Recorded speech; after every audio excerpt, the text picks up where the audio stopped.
there. So go to war or shut up. One or the other, bro. One or the other with your goofy butt. Get it. Oh yeah, I'm getting it out all right. Getting it out. You're gonna be getting it out here pretty soon. So I tell you what, bro, go fight for your country, okay? Or better yet, go find another veteran and say, how do I make fun of a veteran that went and fought for his country? How do I try to take away this aura that this person has? You're not doing a good job, bro. You're gonna end up embarrassing yourself, bro. I'm just saying. I'm just saying, bro. Overall, I'm saying overall, like you're gonna end up doing it to yourself. All right. Now again, because you're Dre's friend, right? Is the only reason. Oh no. Oh, okay. So you're going to continue. Ah, okay. So that's how I know. That's how I know you're not doing it to be friendly. You see, you put yourself out there, bro. You idiots come in here and you think that someone like me is not going to pick up. That you're not doing it to be friendly. You have animosity for real. You have animosity. I can't help it that you didn't take. I can't help it that you didn't take advantage of your prime, bro. I can't help it, bro, that you did nothing with your life, bro. Okay. So if you want to start shaming, first of all, you've never made any worse mistake than I've ever made. But when it talks about honorable things, I don't feel like you've ever done one. Here you are calling a veteran that went to war, hurt him, got blown up multiple times, and you're like, oh well, you're fat. Like if we're 12 years old. So I mean, I don't know what you're getting out of it, but you're not getting a friend. That's for darn sure.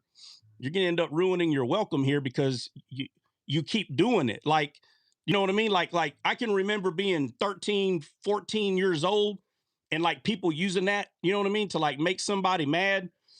And you can see it, right? You're like, well, why are you telling them that? And then eventually it comes out that the person actually did have an issue with that person. So that's not teasing, bro. That's what I'm trying to tell you, bro. A person knows the difference between teasing and when someone's not, bro. You're not just teasing, bro. There's a reason it's been a whole year. You know what I mean? It ain't like you came in here the first. It ain't like today's the first day. Hey, bro, stop eating so many donuts. No, no, it's been a year. It's been a year. Thing he teasing, did to me. teasing. Yeah, well, teasing is when you tell someone, "God dang, bro, you gonna put the donuts down today or what?" Right? And then that's it. They're teasing, but constantly pointing that out. Nah, nah. You've been doing this for a minute, bro. Right, right. If y'all don't know, it's a thinking error. If you don't know, okay, right? It's building oneself up by putting others down. It's like a tactic. Again, it's what I've been talking about.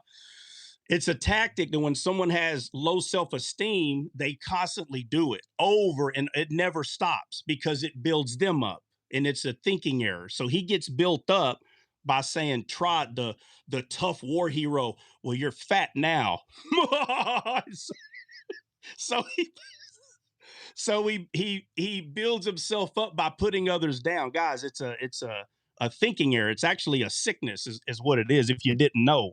Okay, now teasing is when someone's actually your friend and they are getting fat and you tell them, hey bro, god dang, can you put the donuts down for a minute? That's it. Not every 30 seconds that you see them. Like, nah. You can fool somebody else with that. You ain't gonna fool me with it. You're not being friendly and you're not teasing. So if you wanted attention on yourself, you just got some. There you go. There you go. All right. Now I will say this, and I'm saying all that with all due respect. Like, I'm not trying to be mean. I'm not trying to be mean or hateful to you, but clearly nobody's taught you that. So I'm teaching you, bro, that it's a thinking error that you have, right? So either, hey, work on it or not. That's on you. I don't know what else to tell you. I don't think anybody that ever comes in here doesn't recognize that I'm a heavy set dude. Like, I mean, I don't know, like it's not new. You know what I mean? It is what it is. And on other And news, I've mentioned, I've mentioned this before. People don't like if individuals got a thyroid, have a injury, or have some kind of medical order and can't do certain things, or was bedridden for 6, 7 months, and they gain. Is that all? Yeah, It is great. yeah, pumpkin spice. That's all you get today. Okay. All right. So go learn. Go watch this. It's Go fat watch and this. one tip rain, Go watch this and live they've done over it to and me over. before. And Go watch this live over and over. And I hope you from it. So now if you're saying that you don't feel like you learned nothing, then just go watch it over. Like it's recorded. I'll send it to you. You're going to be sweet to me now. Good. You're a good listener. Good. I hope we'll see. We'll see if you keep your word. We'll see if you keep your word.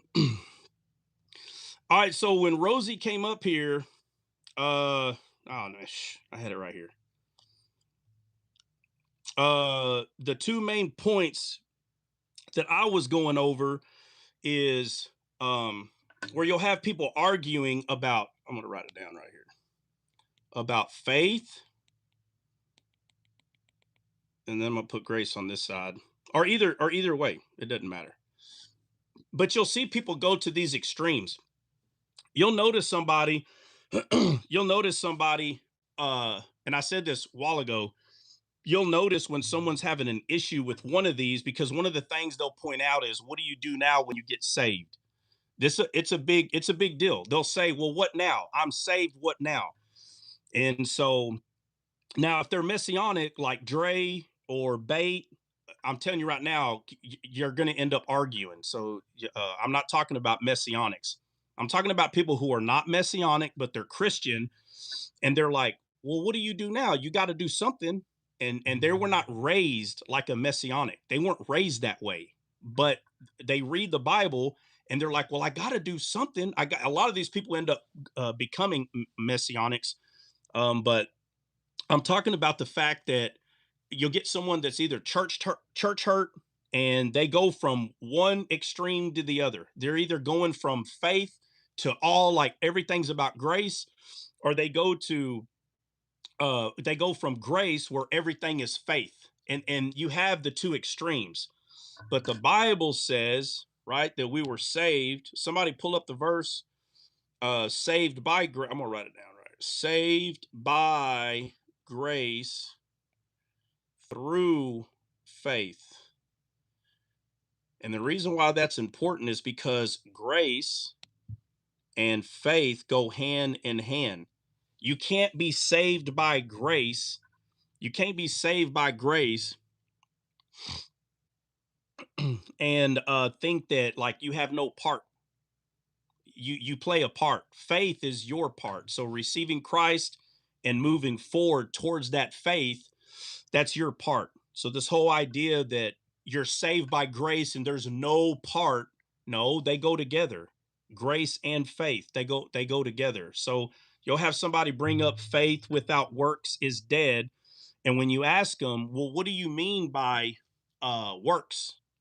You know, it's funny. I can go ask 5 to 10 different people that don't even know each other, what do you mean by works? And I'll get 10 different answers. You're not going to get same answer. Out of the 10, two of them may say something similar, or maybe three of them, kind of come into agreement, but they always explain it different. They don't fully know. But the point I'm making is they just don't believe all you do is believe. They do not, it's too hard for someone to believe that. Okay. But it's 100% true that by believing in what Christ did, that is how you're saved. You're not saved because of anything else, but you have to have faith towards that in order to be saved, right? You have to have faith towards that. There's going to be people that's going to reject what Christ did. They're not going to have faith towards it.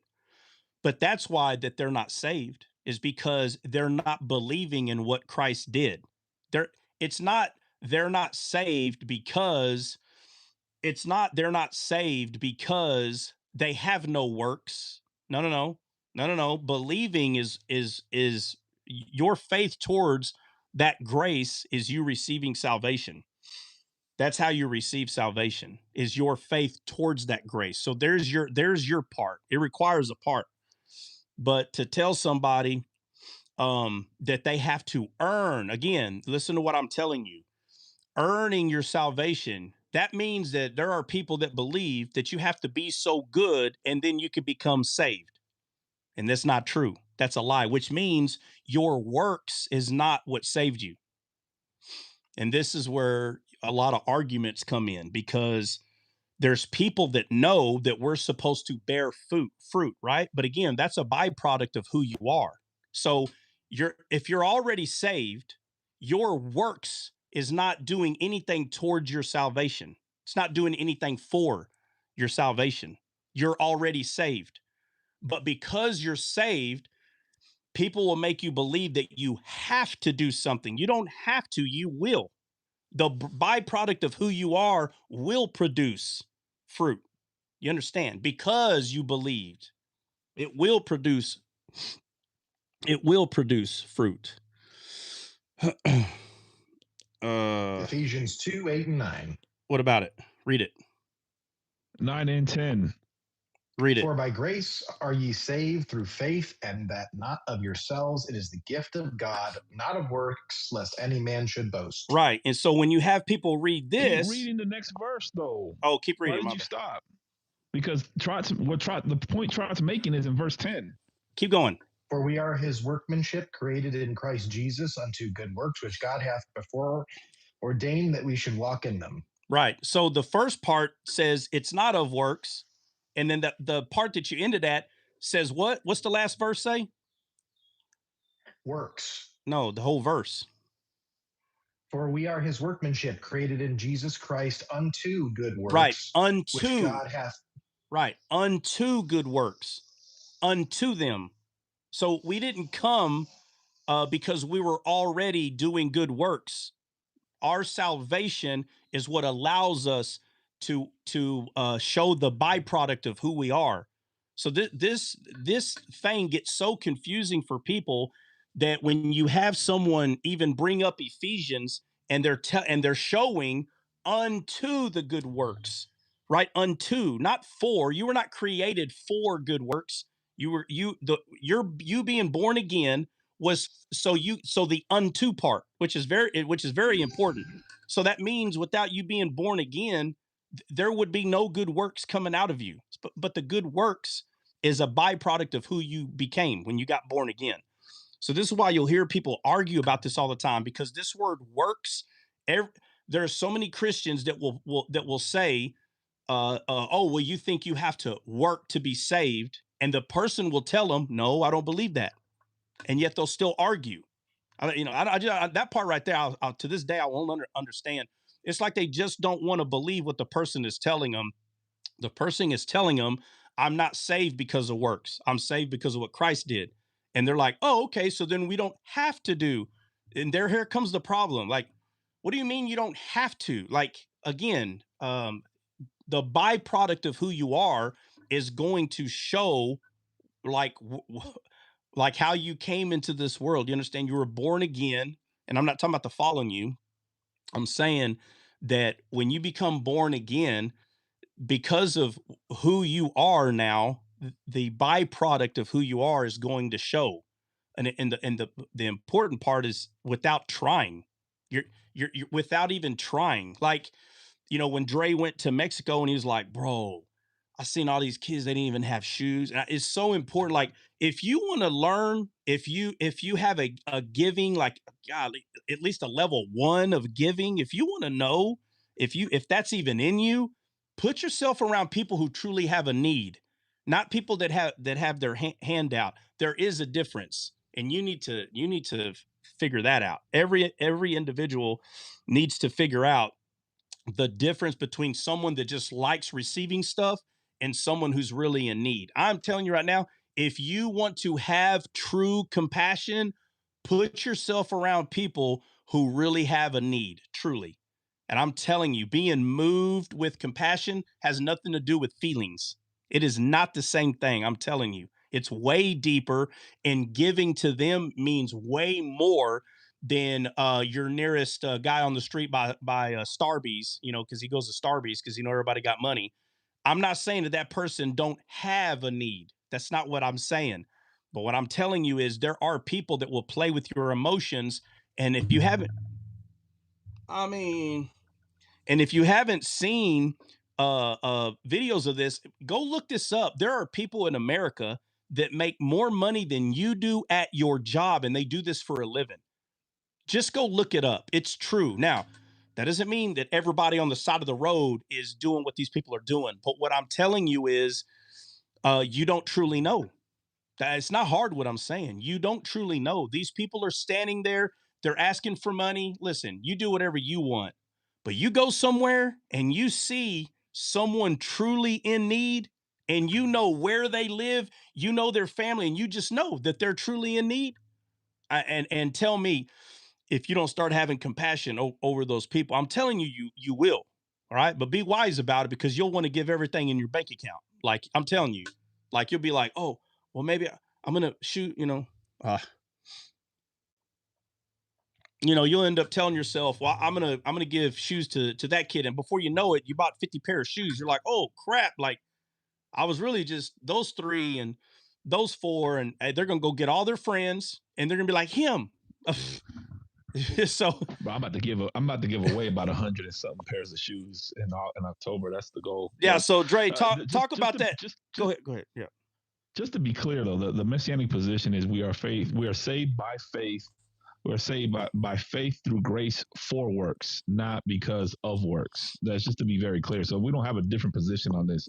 I just Yeah. think people misunderstand me because I Oh, say, you've they been do. saved 15, 20 years. And I'm like, I don't see any discipleship. I don't see any, you've done nothing but go to church on Sunday. I'm like, so what is the evidence that you're saved? And then they say, well, I don't need works. Well, it's not that you need works to be saved, but the works are a byproduct of you being saved. Like let's not be That's how you know that delusional they don't there. understand. That word works scares everybody. And I remember when I first, years ago, I mean, it's almost been 15 years, when I met my first Messianic Jew, and he was like, well, no, but you got to, and I was confused 15 years ago. And I was like, bro, what are you talking about? So I had to, though. I had to have this conversation, with, it was two, actually, it was two, and they would double team me, and I would listen mainly because I didn't understand what they were saying, and they kept on and kept on. And I mean, it took, I don't know, man, at least a week. I want to say it took about a week for it to kind of start clicking, because what I did understand is that the byproduct of who we are is going to happen. The byproduct is 100% going to happen. And so that's what I finally started hearing them say. And I would tell them, are you saying you're just acting out like who you naturally really are? One of them was like, well, yeah, that's exactly what I'm saying. The other one was, well, yeah, but you still got to do it. But one of them understood what I was asking. So I was like, "Oh, okay. So that means all you messianics, y'all have something that, you know what I mean? Like one of them understood me, Yeah, and everybody does that. That's a great. yeah, You can talk to 50 Protestants and they'll say it differently as well. yep, So that's why I say nobody's like nobody thinks exactly alike. But look at this is how the Jewish version of the New Testament, how it reads it, and you'll see what I'm saying. It says, "For by grace you have been saved through faith." It says, "This is not of yourselves," making it very clear. This is not of yourselves. It is a gift from God. If it's a gift, you didn't earn it. A yeah, gift is given without having to earn it. You don't go to your birthday party and you earn your birthday present. No, somebody gives it to you just because they want to give it to you. And it says, this is not based on deeds, so that no one can boast. For we are his workmanship, created in Messiah Yeshua for good deeds, which God prepared beforehand that we might walk in them, which would go back to Adam. Adam was created for good works, period, until he failed. But that's what God made him for. God made him for good works. Adam didn't have to read the rule book to do good works. He was just doing them. He was yeah, supposed to, at least. He whatever. But as far as the Mexico thing, yeah, like there's a bunch of kids in Tijuana, particularly is where I'm going, where I was driving through. I had to preach out there, and I was driving through, and I saw this neighborhood, and I see all these kids on a soccer field. I'm talking about hundreds of kids, bro, at least 100 kids. Every single last one of them kids did not have a pair of shoes on. And I'm sitting there thinking, like, are these guys playing without shoes on because they're soccer stars and they're trying to get their feet hard?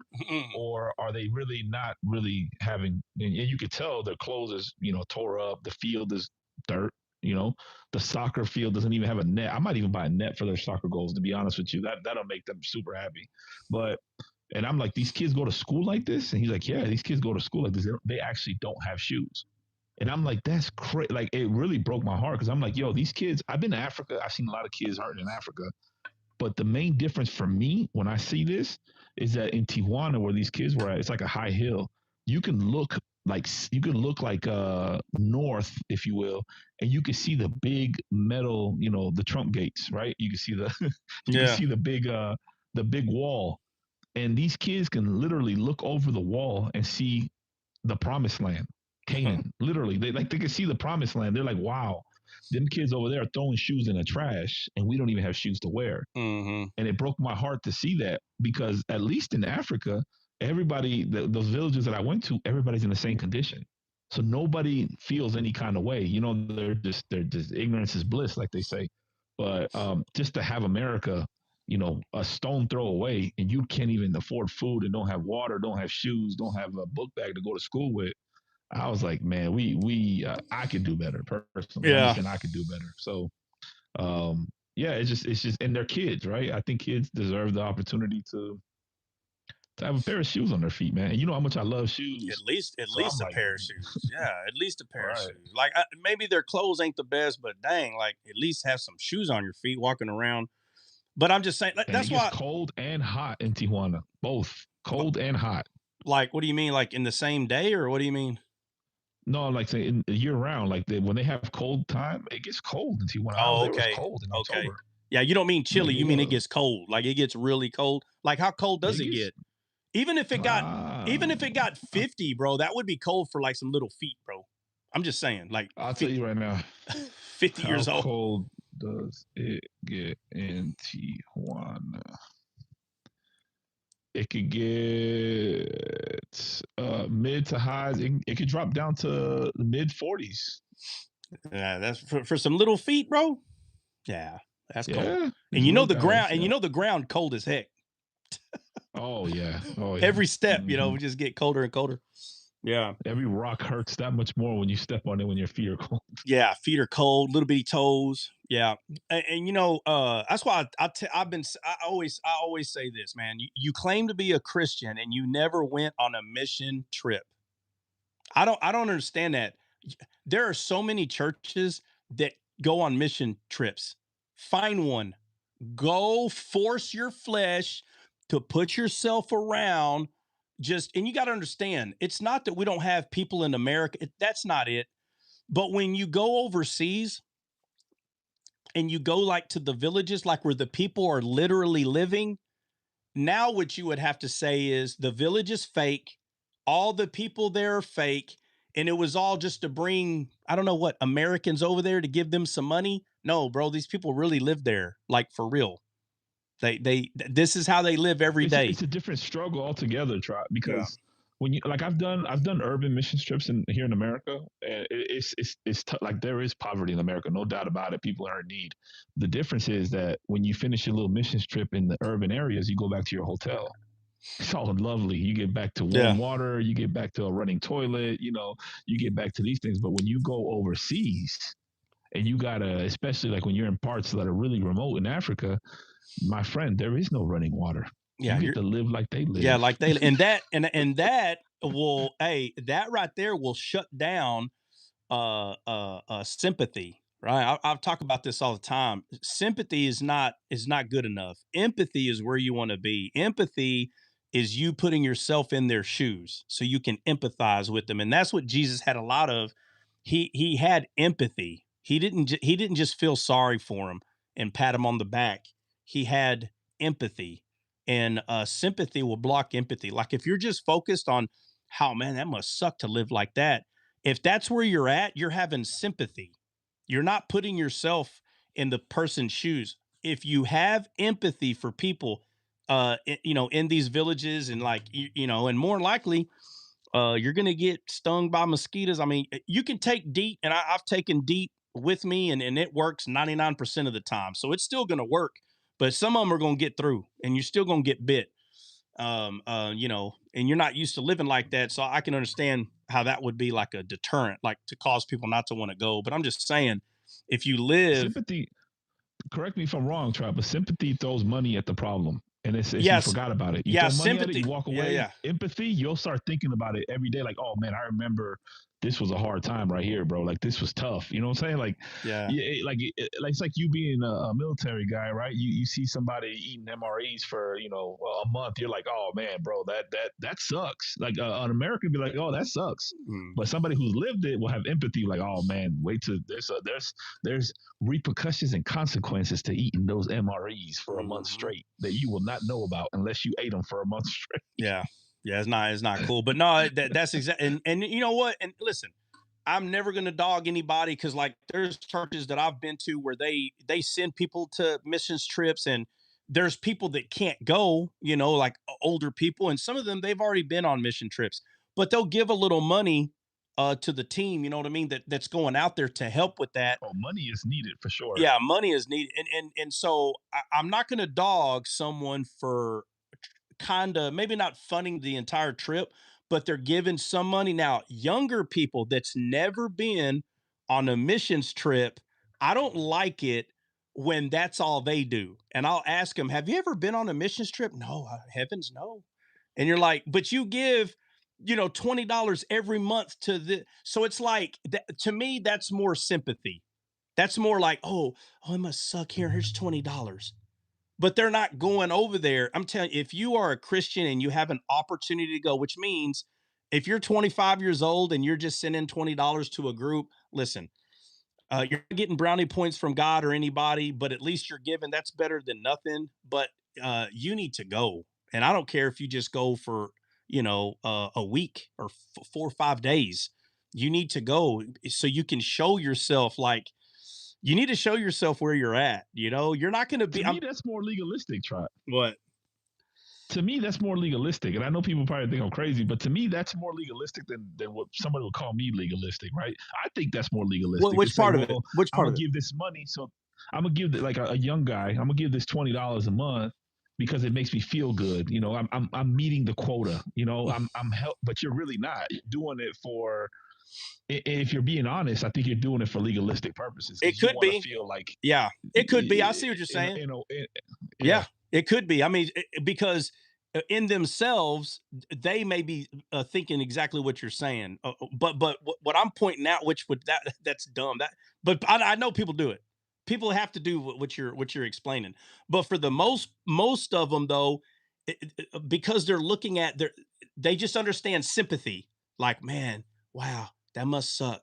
Here's $20. Like, I'm not going, but here's $20. I understand if you got a legit reason and you can't go. But what I'm saying is, you take vacation. Listen, after a couple of years, maybe even 3, of like sending $20 a month or $10 a month to like whatever the money you send. After 3 years of that, you're telling me you couldn't find 5 or 6 days. You couldn't accumulate 5 or 6 days to take that trip. Now you're only going to be there 3 or 4, right? You got traveling time or whatever. But you're telling me you couldn't in 3 years. This is where I start in the nicest way that I can call people out, telling them you're lying. You're lying. You're telling me you're 3 years, because the first year, that's when you start thinking, should I go? That first year, fine, don't go the first year. But in that second or third year, I'm telling you that the bell has rang, and you're either going to shut it down and say, I don't want to go. But the opportunity is there. They're used to you giving funds. You've already been invited to go, and you just don't want to go. You're not, you need to put yourself in a position like that so you can see with your own eyes. Give yourself an opportunity to put your own feet in someone else's shoes. You want to learn empathy real quick instead of just reading a dictionary. Just go put yourself in their shoes. That's the whole point. Is you're living there with them. So after a while, I know guys that went to prison that used to talk bad about prisoners, and they go to prison, come out of prison, they're like, man, they get treated bad in there. I'm like, oh, do they? Well, I mean, well, before you could care less, but now all of a sudden you empathize with them now, right? Because you had to go in there and serve a year or whatever the heck it was. I'm just saying, when you put yourself in the position of the people, you'll slowly start, whether you like it or not, you're going to have some empathy. Why? Because you're actually living the life that they're living. So you're going to have more empathy, right? Now, the thing I don't like is if somebody does go on a missions trip and they come back and they're like, well, it wasn't really as bad, as people said. And I go, who did you go with? And I'm looking at the group they went with, and I'm like, bro, you're lying. I know all these people. I may not have went to that specific spot where they went, but all these people ain't gonna lie to me. And plus, I see recordings, pictures, like, yeah, bro, that did suck. And you came back and was like, it ain't really that bad. I'm like, what are you talking about, bro? What are you comparing it to? Like, All my but kids have gone on missions trips. The older ones, both of them went on missions trips. absolutely, bro. Both of them, yeah. You need to know what it's like to give, and not just give because someone's just saying they want something. No, when you truly know, that person's in need. Totally different. Hey, when Tamara went to Malawi, which if you guys don't know, that's in like South Africa, around there, like the east side of South Africa. Bro, she was eating. She sent this video because you hungry, right? She had to eat, like, they found like these birds. They eat these birds, these little birds, and they just cook them whole, bro. They cook them whole until they're like completely like crunchy. And they put them on a stick like they're shish kebabs. Yeah. And she's sitting there eating these whole birds, eating the head off the bird. And I'm like, oh, that's so. But the feathers still stuck on there, or what? Everything, bro. Everything, yeah. I mean, the feathers are kind of cooked off. It's kind of how I like to eat the tail of the crappie. And you're like, those are bones, bro. That's kind of what they're. I've fried little crappie and because most of their bones are real thin. I mean, they get fried up too, and you can eat the whole thing, but I don't know the tail when it's real seasoned with the breading. Oh man, I love eating. Yeah, I've tried it. I just, for some reason, and it's got to be the American in me. It has to be, when you fillet it and you put it in fresh oil, bro, and there's nothing there because those bones can still poke you in the mouth. I mean, I've had it happen, but the fillet itself, you can go as fast as you want, bro. You know what I mean? Like, you can just tear into that sucker without getting poked. Yeah, I gotta use my fingers and mush it all up and try to find the bones, especially when Levi was little. Well, he still kind of helped him a little bit, but now he figured it out. He uses little fingers to dig through the meat, you know what I'm saying, to get the bones out. But if you he loves eating fish, if you fillet it though, there ain't no bones in there in that fillet. Yeah, it's too easy. You gotta we like it rough. You lose a lot, and you lose a lot if you fillet it. No, you don't. I mean, hey, the brains, the eyes. Oh my God, bro! Look here. Listen, I say this all the time, bro. Listen. We are not slaves, all right? And the master. Listen, we are not. Oh my.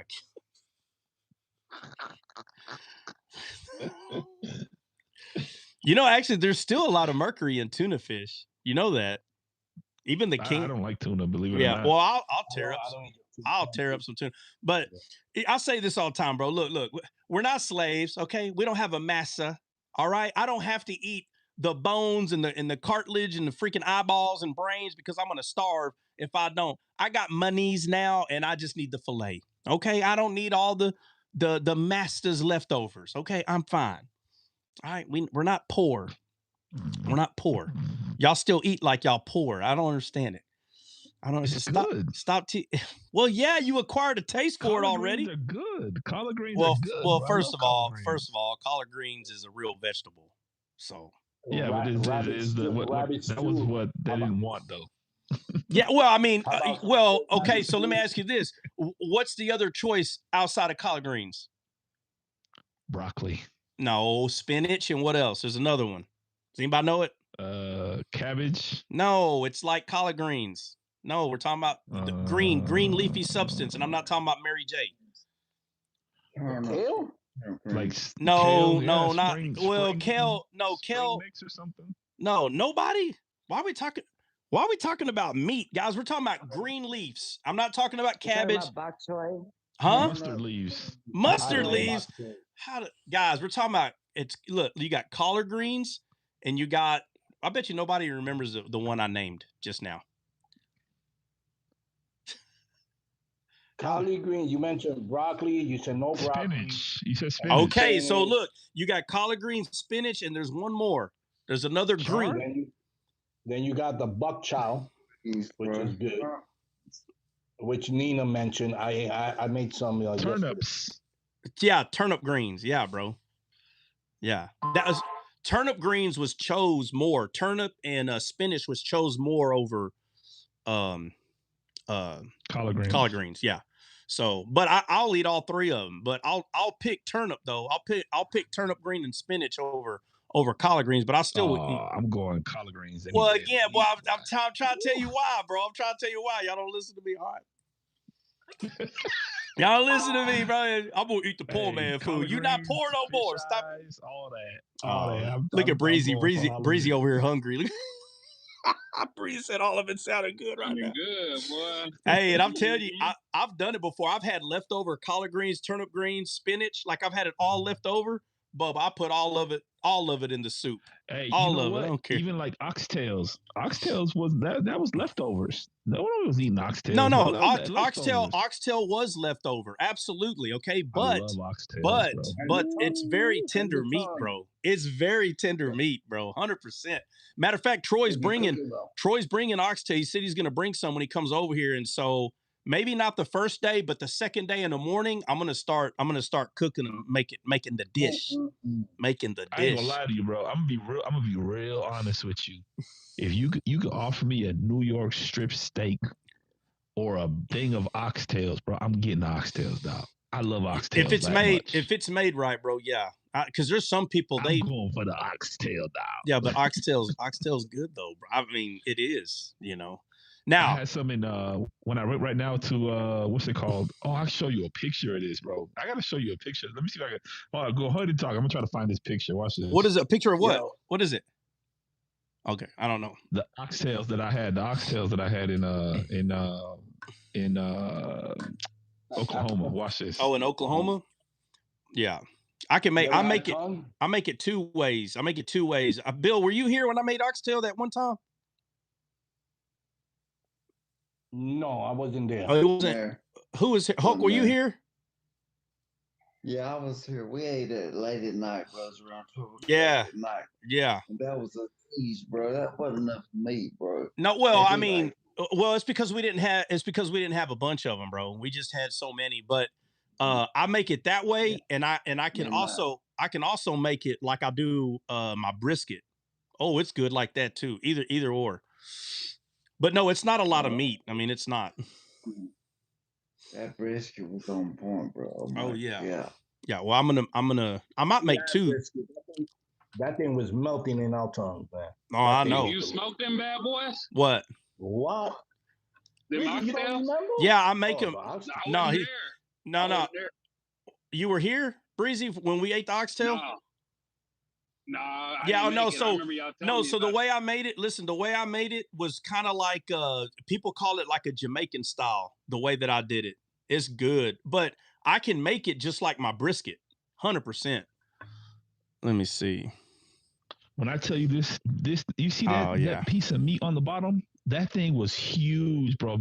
I was full. When I tell you I was full. Yeah. Oh man, with them sweet potatoes that the master didn't want no more. Oh, bro, that sucker look good. I ain't gonna lie. Yeah, well, it was amazing. That's kind of the way I made it, except it was more in a stew, like with carrots and some other stuff. But I can make it like my brisket. You pick that meat up, bro, and it falls off. I should have took a video of it falling off the meat when you grab the bone. I'm talking about falling off the meat. Oh, I'm about to go get some oxtails today. Oh, listen. Jamaican spot, Breezy in Aurora. No, it's like 40 bucks. Yeah, they banging. They banging over there. Have you guys noticed if the boys come back here, I'm gonna take them to that Jamaican spot with the oxtail. Oh man, it's good, bro. They kill it. Okay, so everyone who's talking about the old slave food, all that old slave food now is very expensive versus it was the scraps back then, but now it is very expensive. It is. Which is crazy. I mean, you should be eating prime rib. I'm not eating that. I ain't eating that crap. I ain't eating that slop. Now, don't get me wrong. I'm not one of them people that won't. I've ate it all. You name it, I've eaten it all, and I ate it on purpose. I wanted, cow tongue, all of it, cow eyeball. I've tried it all. Everybody this is the best. I've tried it all, and I'm like, okay. I get it, but nothing's gonna beat prime rib. It's just not gonna happen, bro. That you make a prime rib the right way, and you put mushrooms and onions on it. Nah, chitlins. I don't care what you throw at me. Not even cow tongue, not even oxtail. Ain't gonna beat that prime rib. The ribeye comes next. The New York strip. It's okay, but that prime rib and that, a tomahawk? huh? A tomahawk? Well, tomahawk's just a different cut. But I'm just saying, like a tomahawk, you make that sucker right. I'm not choosing anything over that. I'll choose the prime rib over that. But a 10-ounce filet, if it's a filet mignon, then yeah. Oh, it is. Awesome. Yeah, no, filet mignon is, I mean, bro, if that sucker is made right, bro, sucker is straight fire. But no, and you know what? It ain't just that soul food that's becoming expensive. Like Hispanic people, and I'm talking about all Hispanics, cow tongue is like a big part of their diet, dude. And I remember 20 years ago, a cow tongue, I may be wrong, but I seem like I could have bought that whole thing for $5 20 years ago. That sucker is so expensive now. I'm like, bro, how did it get? I don't know. People are just acquiring the taste now, I guess. I don't know. I don't know what the, why does that thing keep pumping? Yeah. But yeah, so hold on, let me move it back. Yeah, but it's just to get back to what we're talking about. It says we're saved by grace through faith. And that through faith part, that's your part. Through faith. That's your part. God already did his part, grace. Right? So when you have somebody asking, well, what do you do now? What are you supposed to do now? I don't understand. You can't do something, but the byproduct of who you are is automatically going to do it.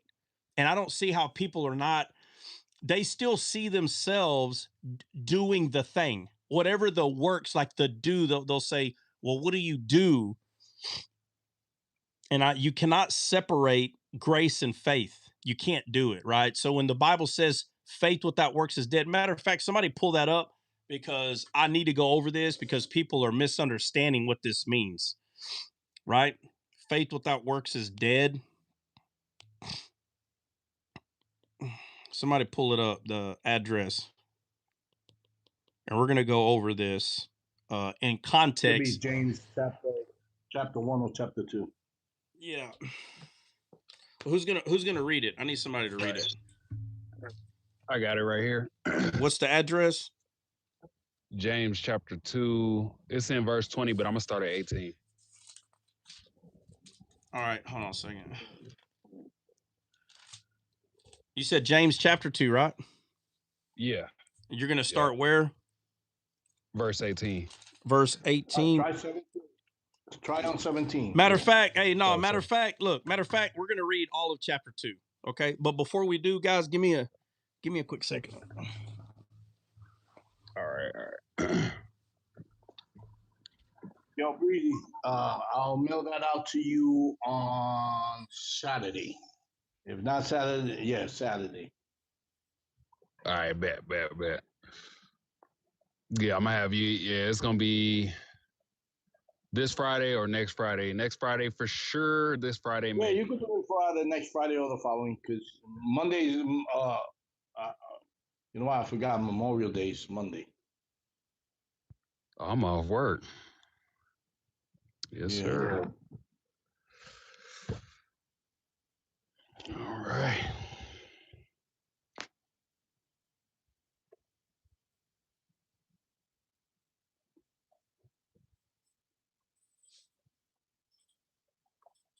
Yeah, I hear James chapter 2. Majority of these lives on TikTok. Oh, you know why? It's the HBI go-to.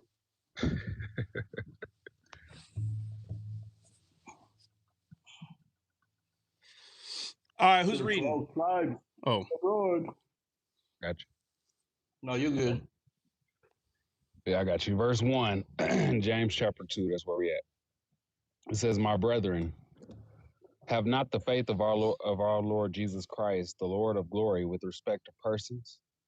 For if there come unto your assembly a man with a gold ring and godly apparel, and there come in also a poor man in vile raiment, and ye have respect to him that weareth the gay clothing, and say unto him, sit thou here in a good place, and say to the poor, stand thou there, or sit under my footstool.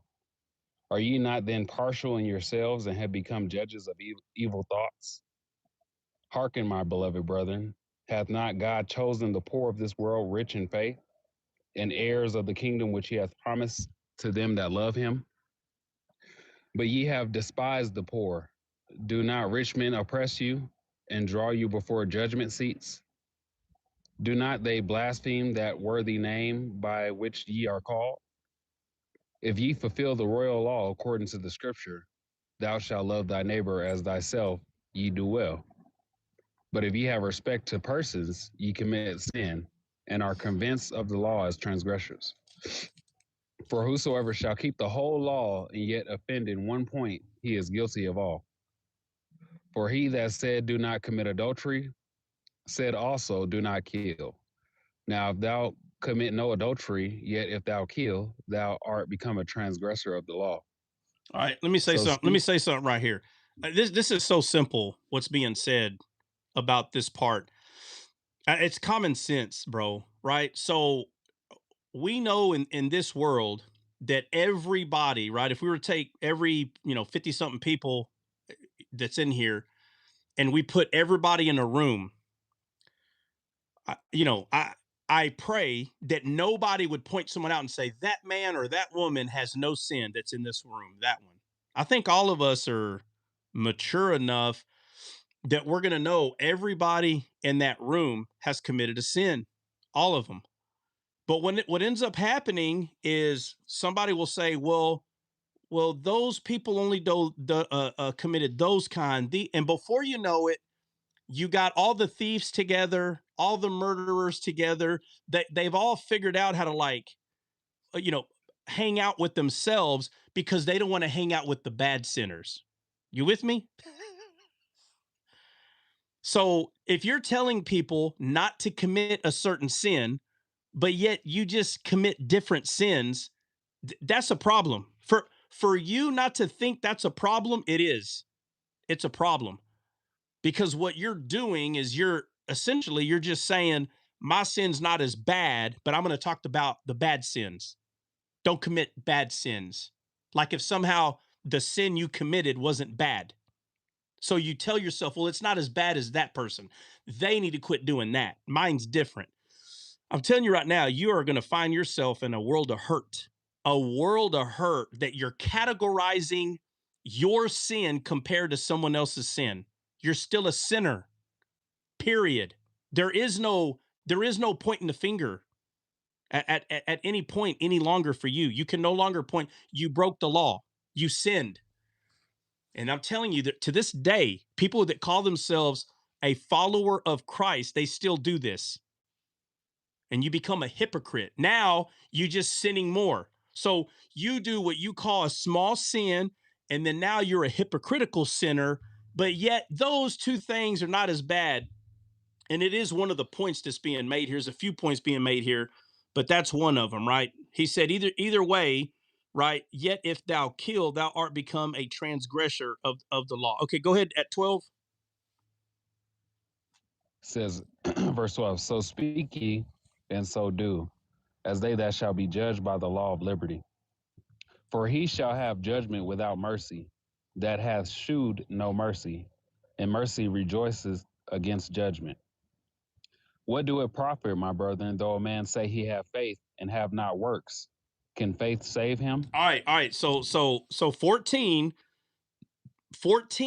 he's talking about how people are like telling others not to commit certain sins, but yet they're committing other sins. This is the point that he's getting to. And in 14, he says, what do it profit, my brethren, though a man may say he has faith? So the first thing that gets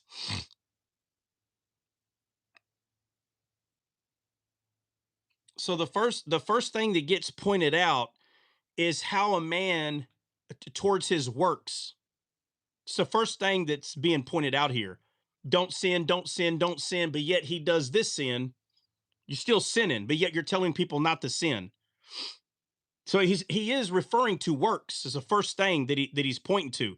But to understand what he means by it, obviously, is to keep going down. But here, now all of a sudden, he's talking about faith. He says, my brethren, though a man say he has faith and have not works, can faith save him? So when we get down here, you'll see it, but trying to use your works for salvation is not the answer. That's not the point that's being made. The main point that's being made is how who we are, the byproduct of who we are, is going to show.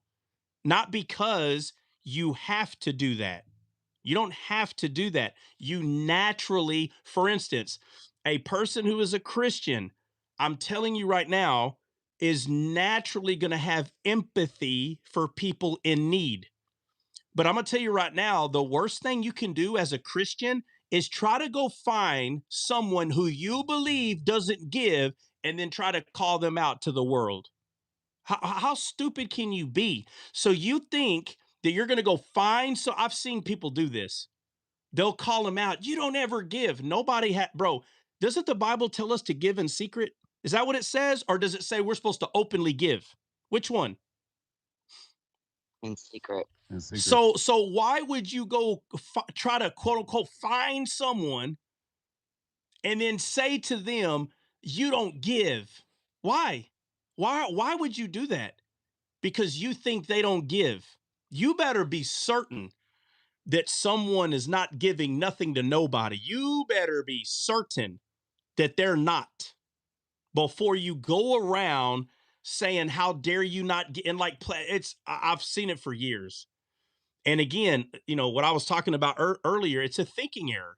And I tell you, Christians do it today. Christians are, again, listen, your flesh can get away with stuff if you let it. Okay, but it is a thinking error, and Christians do it to each other, and they use the Bible, right, to justify what they're doing. They'll go find verses, anything they can to justify them calling another Christian out. And it's what it is you're beating others down to build yourself up. I have seen people on purpose beat other people down to somehow lift themselves up on a platform or whatever. You better make sure that you are supposed to be doing that exact thing. And I'm telling you right now, it is wrong. 100%. If you were a Christian, you would love the one that you're talking bad about. You would love the one you're over here saying, right? And well, the Bible, or better yet, because the Bible makes it very clear that we're supposed to love one another. Well, you're not loving one another when you're putting other people down in front of everybody. You're not loving one another. So if somebody is, like right now, we're talking about, because Dre was up here talking about buying shoes for kids that don't have shoes. That's giving. And you are supposed to have empathy. That's what's going to make it easy for you to give to people in need. But if you went out your way, and I don't care if you didn't go out your way or not, but you found out someone who doesn't give and you try to embarrass them in front of a bunch of people, then you are not loving that brother or sister. You need to check yourself 100%. It is not okay. All right. Now, you may say to yourself, no, it is okay. And this, I'm telling you right now, it is not okay. And going up to them and bringing it up like somehow you're going to be the mediator, I'm telling you right now, all that is wrong. Your job is just to love them anyway, not to call them out and put them on blast. I don't care if you're saying the person's name or not. I've seen too many people. I'm telling you right now, this is a thinking error that and you may be doing it subconsciously or you may be doing it on purpose. Either way, it's a thinking error where you're putting others down just to build yourself up. Because I'm telling you right now, it is going to make you look good if you start beating someone down for doing something bad. It is. And other people's eyes are going to be like, wow, what a righteous man. He called someone out. No, absolutely not. Absolutely. And that person just brought shame on himself to someone that knows what they're seeing. You don't have to do that. You're choosing to do that. You don't have to. So in the Bible, when people use the Bible and they go, no, I can do it, I'm justified because of this. No, my friend, if you had empathy for the person that you're dogging the way that you're dogging, if you really, again, love, if you use love, love would not do that. All right. And so this whole thing where people are like, well, they said it on social media, so I should be able to call them out on it. That's not love. I'm sorry. It's not. 100%. It's not. It is not 100%. And if you don't know the person personally, that doesn't mean that you call them on their phone or whatever. Like, hey, maybe we should get together and debate about this. And maybe, nah, the motive, I'm telling you right now, the motive does not look, it looks all fishy to me. 100%. And trying to get clout, trying to fool people to believe that you're doing something righteous. You're not doing nothing righteous. You know your motives, and there's people that can tell. They don't got to prove it to nobody, bro.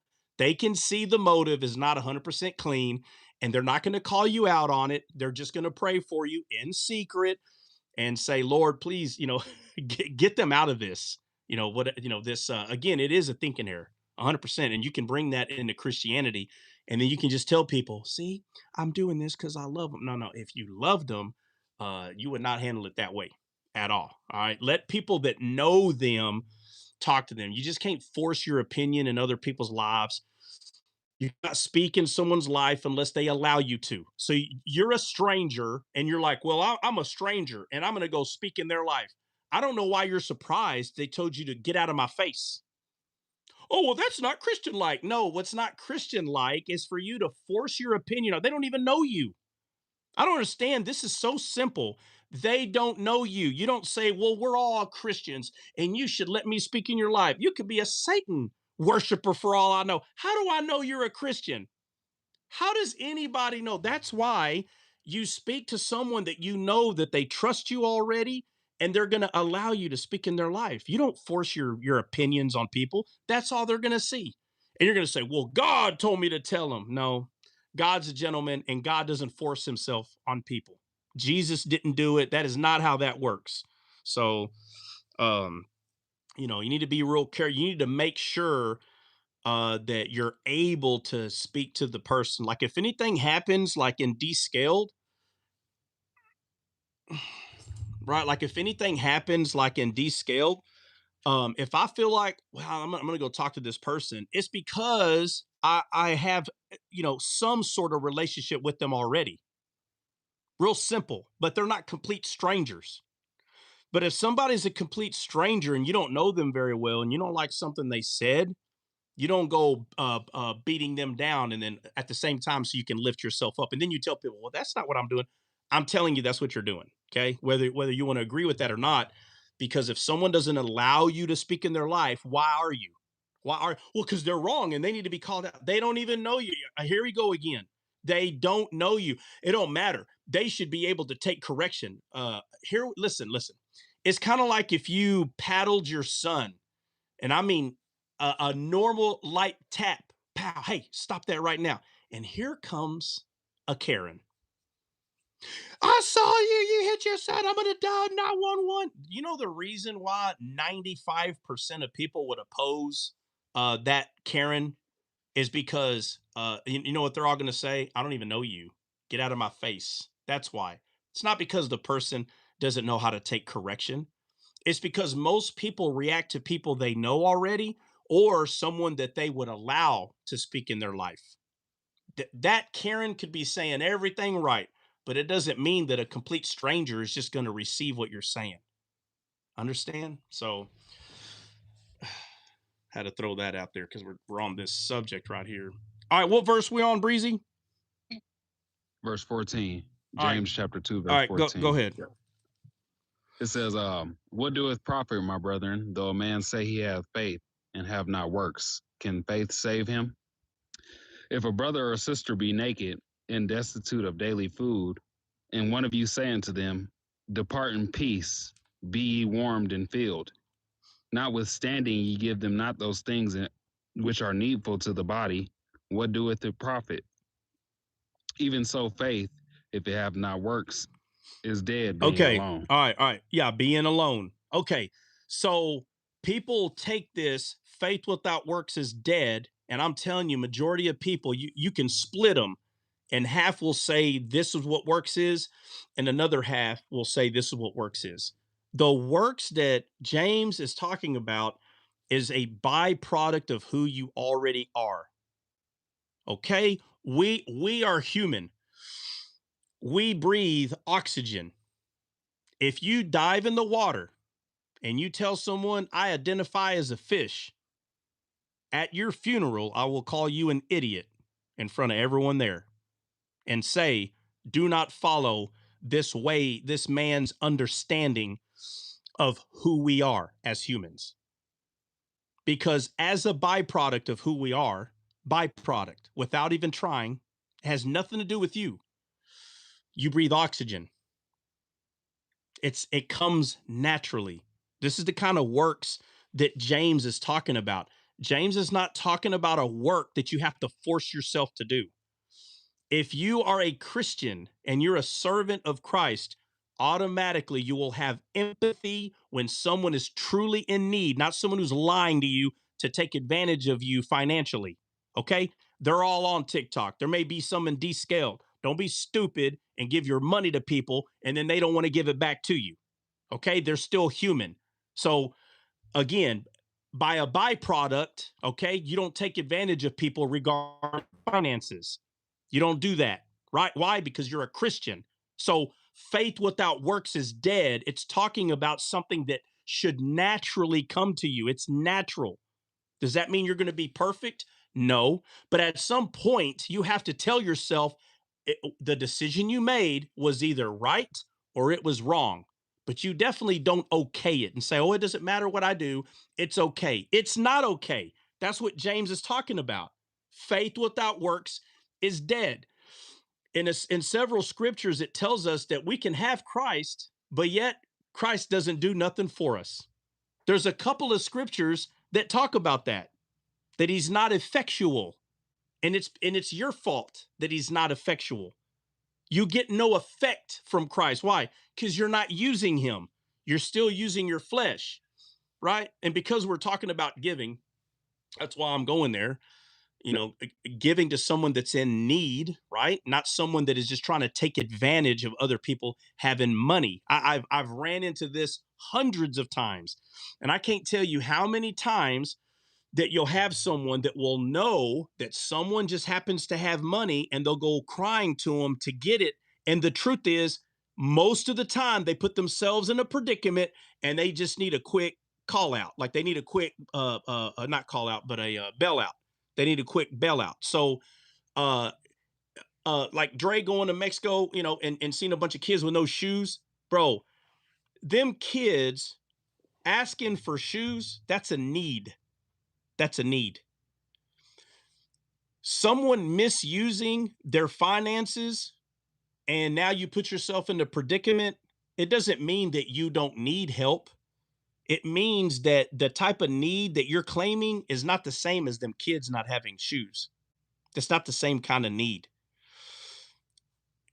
Every one of us is supposed to treat our finances, you know, as adultish, as responsible as possible. Okay. But if you're, I don't know, electricity is going to go out or one of these things, you at least have shoes and a shelter. So pardon the person that recognizes that there are kids that don't have shoes and they would rather give shoes to those kids and help you with your electric bill. Do you understand? There is a difference. And to play dumb and act like there is no difference, there is. Everybody gives in the direction that they want to give. That's how they give. They don't give in the direction on how you tell them that they need to give. But again, a person that is a Christian, and recognizes that these kids need shoes and they have empathy, that person with no issue is going to get some shoes for these kids. Now, if you tell them, well, why did you only get 3 kids shoes? And they're like, well, there's 3,000. I don't know what's so hard about that. You say, I don't have money. to give. Oh, well, then don't give to none of them. You see? So now, and I've seen this. Oh, well, if you can't give to all of them, you can't give to none of them. Oh, wow. Well, I bet those kids are great to have you in charge of them. Fine. I'll go find some other kids where the guardians, they don't care if you can at least buy one of them shoes.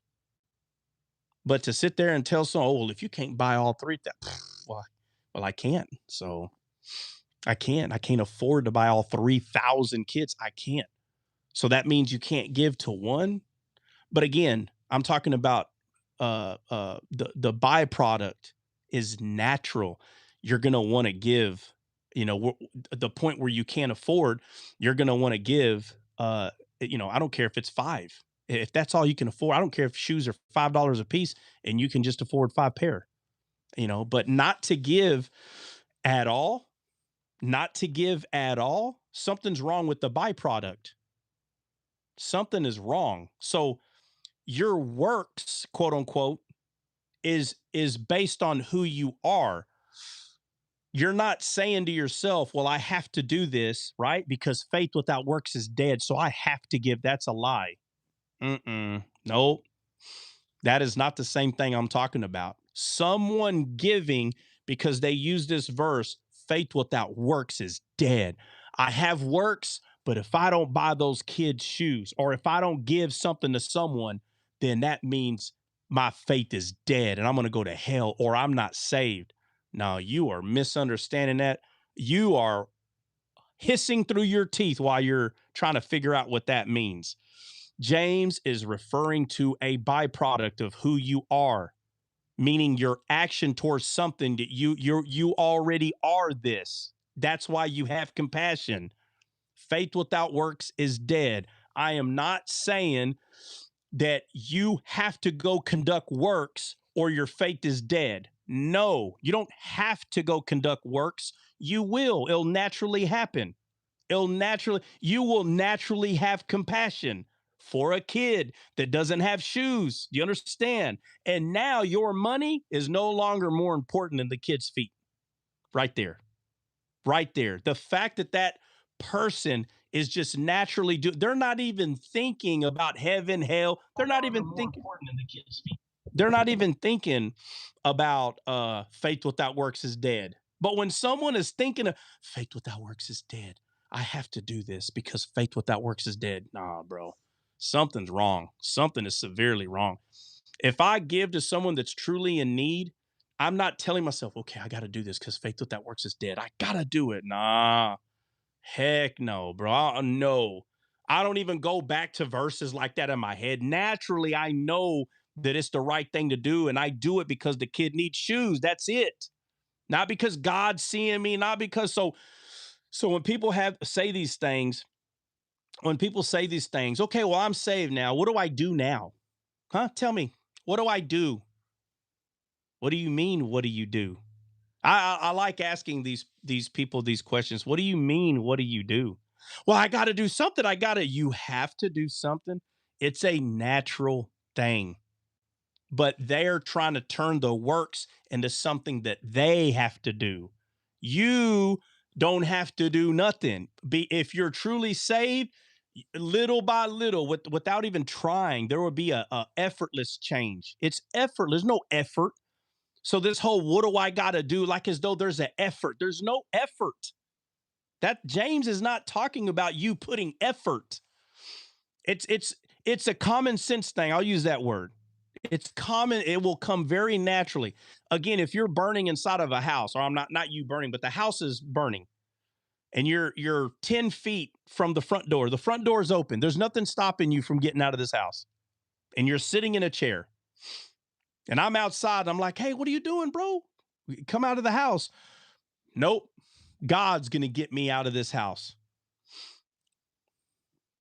God's going to get you out of this house. No, my friend, you're going to die in that house then. That's what faith without works is dead. So you have faith that you're going to survive. Yep. But you're not going to get up and walk out. You understand? For me, it's naturally naturally my body's going to say, hey, it's getting hot in here. And I'm going to get up and walk out. I'm going to get up and walk out. But I already believed, oh, if I get out and walk out of here, I'm going to survive. I'm going to survive this. That is putting your faith and works together. But you're not earning. What did the person earn? What did they earn? Did they earn something by walking out of that house? Yeah, they earned their life. No, they didn't earn. It was a very natural thing, right? I'm telling you that's the kind of works. That's the kind of works James is talking about. He's not talking about stuff that you have to do. He's talking about a byproduct of who you already are. So when people say, if you see someone that needs shoes, of course you're going to give them shoes. Well, what do you mean? I'm telling you, I have to ask them, what do you mean by of course? They have to do it. Some people will say, yeah, you have to. They don't have to. That's not why they're doing it. They're not doing it because they have to. They're doing it because they want to. But that is not earning anything. They're not earning God. They already have God. They're not earning.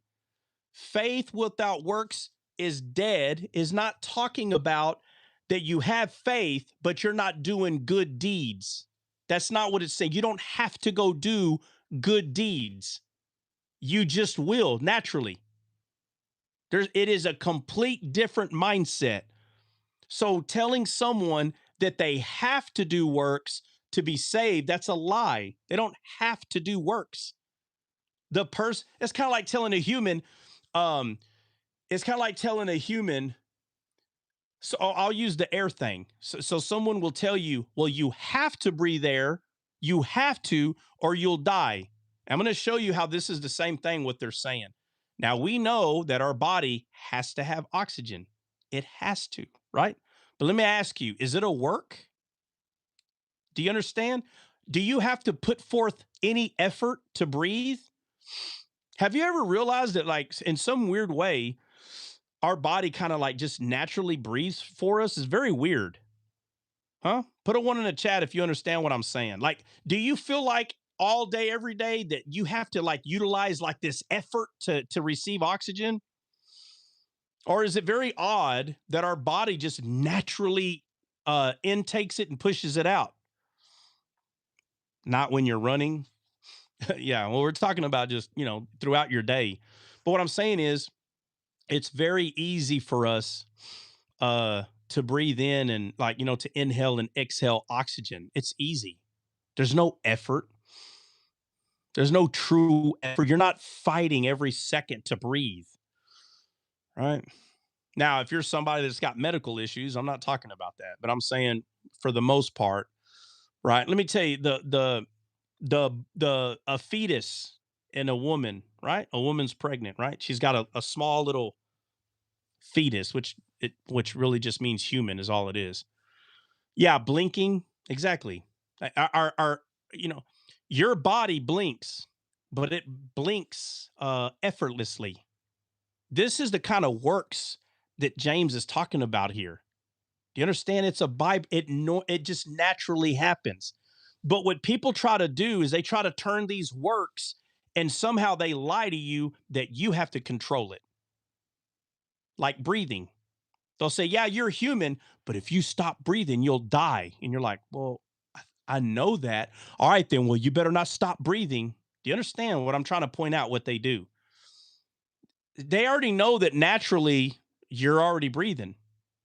But somehow, I don't know why, like if somehow it gives them power if they can make you believe that they're right about, well, if you stop breathing, you'll die. And it's like, wait a minute, I already know if I stop, like if I hold my breath and never intake any more oxygen, I'll die. Like I believe that, but somehow they make you believe like you didn't know that. This is what these people do with these scriptures. They actually tell you something that you already know is true, but they make it look like you're in charge of it. And I'm telling you, you're not. It's a lie. The way that they're trying to use this is a complete lie. They created a lie that was never a problem. All you have to do is ask yourself, have you ever felt, as a Christian, felt compassion for someone? And I'm not talking about descaled. I'm going to go look for someone to have compassion for. I'm not talking about that. God did not send you here to be friends with everybody and descaled. That's a complete lie. Let me make myself real clear. You know why God sent you here, and that's where you need to stick with it. Okay. Now, there are going to be some people here that meet some good friends and descaled, but God did not send you here so you can meet friends and you got to be friendly and you give all your money to everybody in descaled. That is not why he sent you here. He sent you here for the word and the word only. Okay. What you do with that is on you. What you do with that is on you. But it's crazy to me that you think just because you come to descaled, you're supposed to be friends with everybody. That is a freaking lie. You cried out to him. You wanted some truth.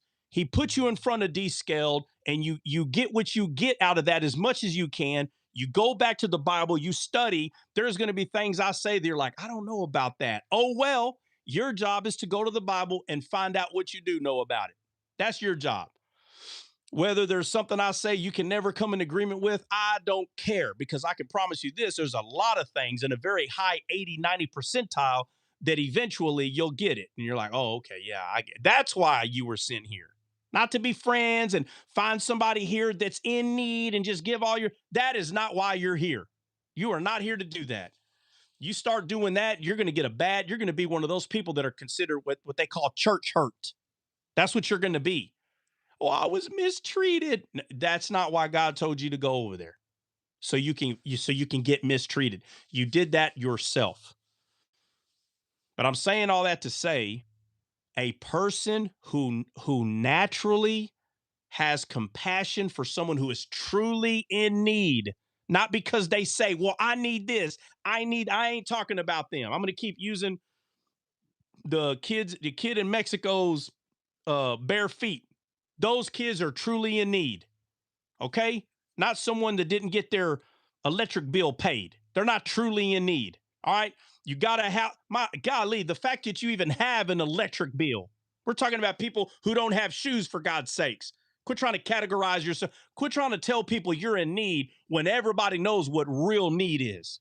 We all know what it is. Stop lying to people about what need is. Stop it already.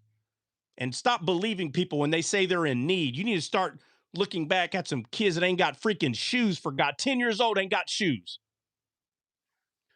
Having compassion for someone who doesn't have shoes, that is a true need. I'm not going to speak for everyone, but use your common sense, for God's sakes. Now, if you have no compassion for a kid that has shoes, none whatsoever, I'm not wrong for questioning what James is saying right here. Faith without works is dead. James is not trying to tell you that faith without works is only pointing to salvation.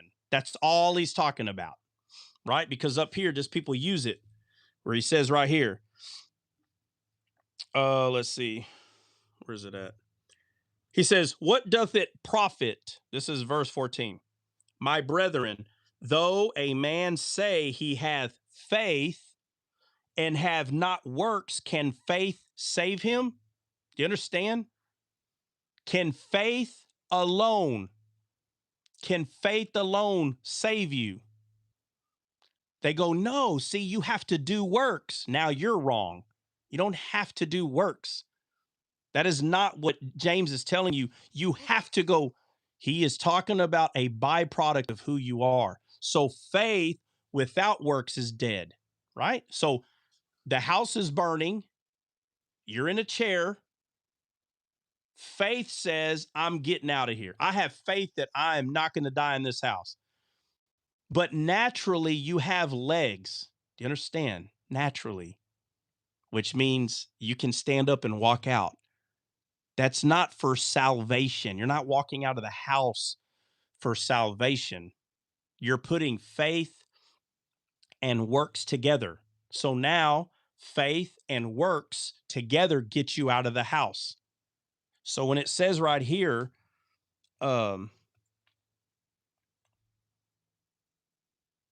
17, even so, if it hath not works, is dead being alone. Faith is dead being alone. That's like saying, I have faith in Christ. I have faith in Christ. but you have no natural compassion for a kid that has no shoes. Do you understand? If you had faith in Christ and you know that, I'm talking about someone who is truly saved, because someone who has faith and they have no compassion, I'm telling you right now, they're not saved. Do you understand what James is saying? You can say you have faith in God. You can say you have faith in God. Oh, I have faith in God.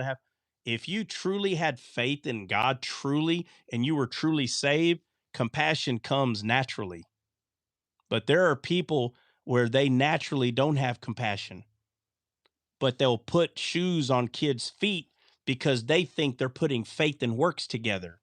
No, you're not. You don't have true compassion. You're just doing it because it's a work. I'm telling you, this is why this gets confusing, because people think that if someone's doing the works, that they're putting faith and works together. No, they're not. They're doing the work because they know people are watching. So they do what's called quote unquote works. They do what's called works because people are watching. That's why Jesus said, don't pray like the hypocrites. How does a hypocrite pray? Anybody know?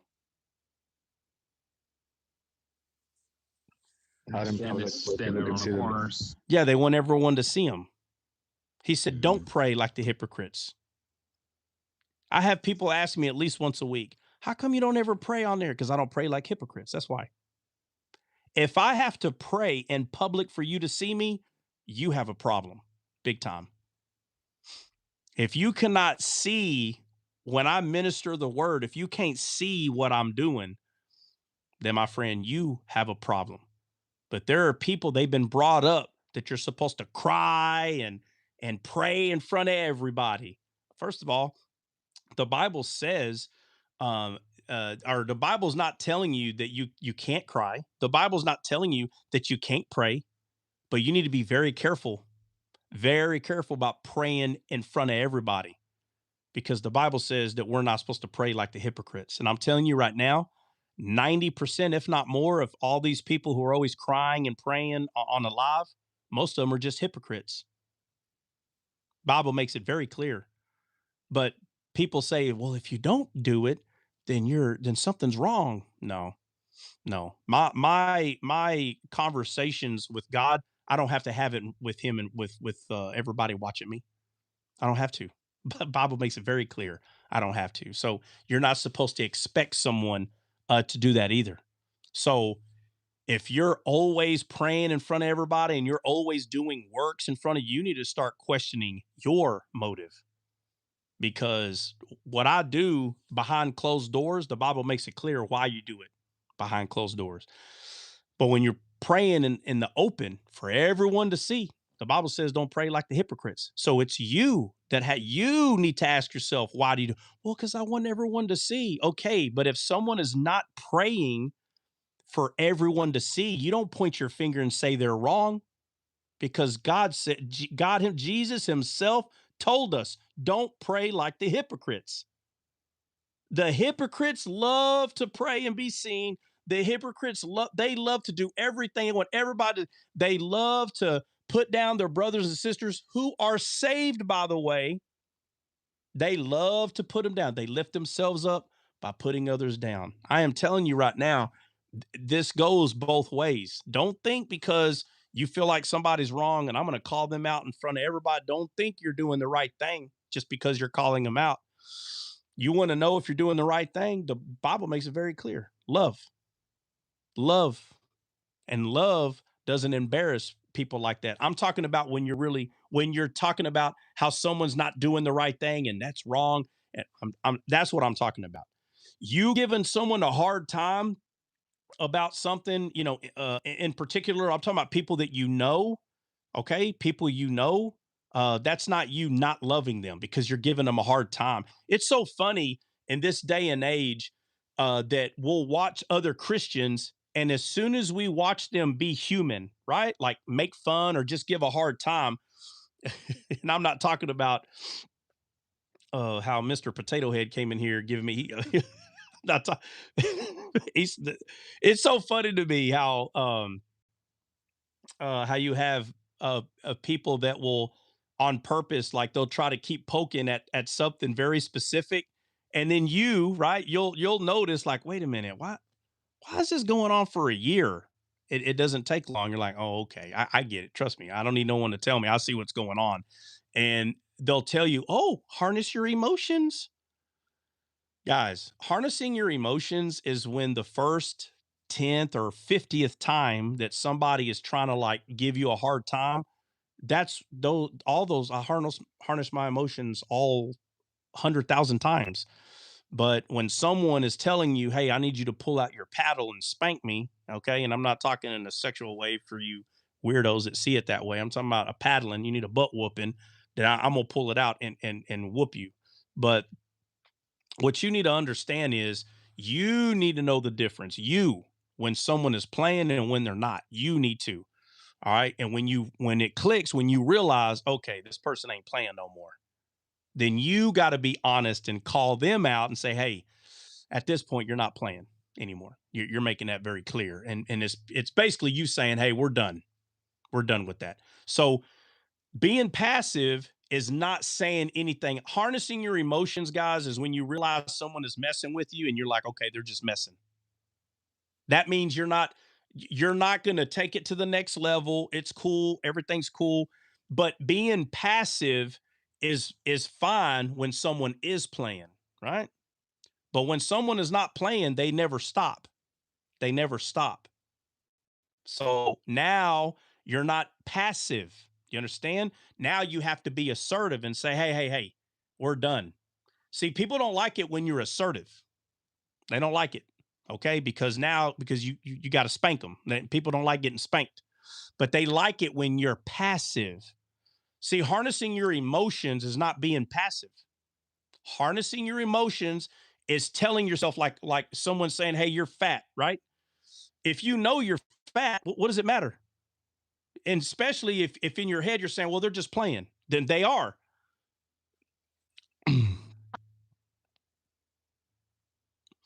But when a certain point of time comes and the same thing is happening, you have to be able to say to you, okay, they're not playing. That doesn't mean you freaking lose control, okay? But you need to know, oh, wait a minute. You're not playing anymore. So now what they want you to do is they want you to stay passive. Harnessing your emotions is not being passive, guys. Harnessing your emotion means that the first time that someone is messing with you, you don't get mad. You understand? So somebody says, hey, you're fat. If it was the first time to someone, hey, you're fat, and let's say you are fat, you don't tell them, hey, man, who you calling fat right there? Whoa, whoa, whoa, whoa, whoa. I'm talking about the first time, or even if they do it 5 times or even 10. All right. But if a year goes by, that means there's an issue and you are the one that has to nib it in the bud. You do.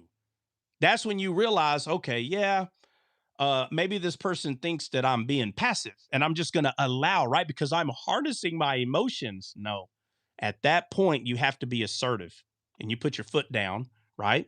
So we're going to go back to like 5th grade, okay? And you defend yourself. We're past harnessing emotions. After a year, that's what you've been doing, okay? But if you say, well, I'm going to harness my emotions and I'm not going to say nothing. No, no, no. Now you're being passive.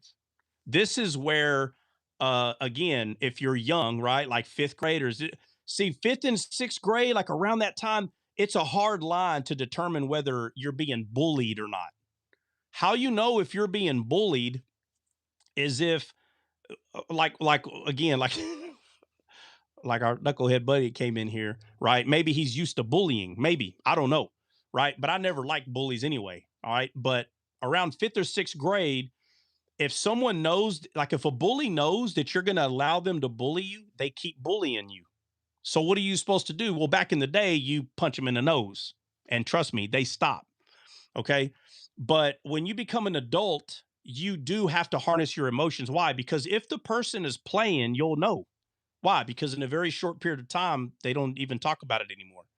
But when someone thinks that they found a way to bully you, they're no longer playing. You understand? This is something you need to understand. You teach your kids this, that you'll know it's a matter of time. So the first time they're doing it, you have to tell yourself they're just playing. You have to. Okay. If you jump, well, no, I'm going to be assertive and let them know that they can't do this. That's fine. You go right ahead. But what I'm telling you is, if they really were playing, you're going to miss a good opportunity to make a friend. So what you're doing is you're being forgiving. You're not being passive. The first few times they do it, I will call them out. You don't, okay, well, again, guys, y'all do what y'all want to comfortably. Okay. I'm just telling you, you don't have to call them out immediately. All right. You don't have to do that. Show a little grace. And eventually, let's say a month goes by, they're still doing it. At that time, if you want to, you can. Okay. But I've never been a passive person. I'm telling you, worst thing you can do is be passive. At some point, you do have to become assertive and say, okay, so if I got to tell you, then I guess I'm just going to have to tell you, hey, this ain't okay. Right. You can fool me. You can fool everybody else. I'm just playing. Yeah, yeah, yeah. Yeah. It's been a year. You're not just playing, you know? So if anybody saw like what I did earlier, that is how you handle it. Okay. They apparently they got to get their butt spanked. Fine. I'll spank you right here. No, no problem. And now if they continue to do it after that, all they did is prove you right, that they're not trying to be friendly. They're not trying to be your friend. You done told them, hey, enough is enough. Ha ha ha. I get it. We're done. If they continue after that, this is how you know that they have been brought up in a very unhealthy environment. They don't understand boundaries. Okay. So you got to let the person know, but you got to make sure that you gave it enough time to make sure if they were just playing. All right. There's plenty of people in here that will make a statement to me and I know they're playing. How do I know? Because they don't ever bring it up again. They're just messing with you. But you'll know when someone's not just messing with you when several months go by, a year goes by, and they're still doing whatever it is. My friend, they're not playing anymore. They're not. They're either trying to, like, for instance, Descaled is big on harnessing emotions. So that could have been a factor, right? Where, oh, harness your emotions. And they don't understand that what they're doing is they're doing the opposite of what they should be doing, right? When someone is teaching to harness your emotions, uh you don't tell yourself, oh, let me see how far I can go. Like, how do you not naturally know, this is probably not a good idea? But they don't, right? Maybe, like I said, maybe they grew up bullying. You understand? So that's why you got to give them grace. You know, I saw Mr. Potato Head. I seen him um, saying, hey, you're fat, too many donuts. I saw it like a year ago. But again, I grew up with people like this, but they stopped. I'm trying to tell you, when someone is not stopping at that point, that's when you're like, hey, whoa, whoa, whoa, we're done. Oh, you're getting in your feeling. I don't care what they tell you. You tell them, you call it whatever you want, buddy. This is not okay. Right. It was okay the first 1,000 times, now if it's the first time, and I'll say it again, if it's the first time, 10th time, you need to grow some thicker skin. It's okay. But several months go by, a year go by, and they're still, and it's a childish tactic. It's a bully tactic. Again, especially in descale, right? Descale, what do we tell people? Hey, don't get in your belly, harness your emotions. These comments have been made for a year. If I didn't know how to harness my emotions the first time, fifth time, 10th time, I would have just got all over the person. But in my head, they're just playing. But I finally realized, oh, wait a minute. Nah, you're not playing. So if anybody goes, no, I was. So you called the person fat, stop eating donuts for a full year because you're just playing. Nah, nah, nah, nah, nah. Stop. Don't let people lie to you. They're not playing. Okay. They really are trying to agitate. And that's when you have to take off the gloves and be like, oh, okay. Okay. So you're not playing. I gave you the benefit of the doubt that you're playing, but now you're not, or you're used to being a bully and you ain't used to people putting you in place. But you have to be the one that's like, okay, I'm going to have to be assertive with you. Hey, this ain't okay no more. And it's funny.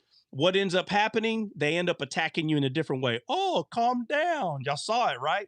When I finally stood up for myself and said, hey, bro, this ain't okay.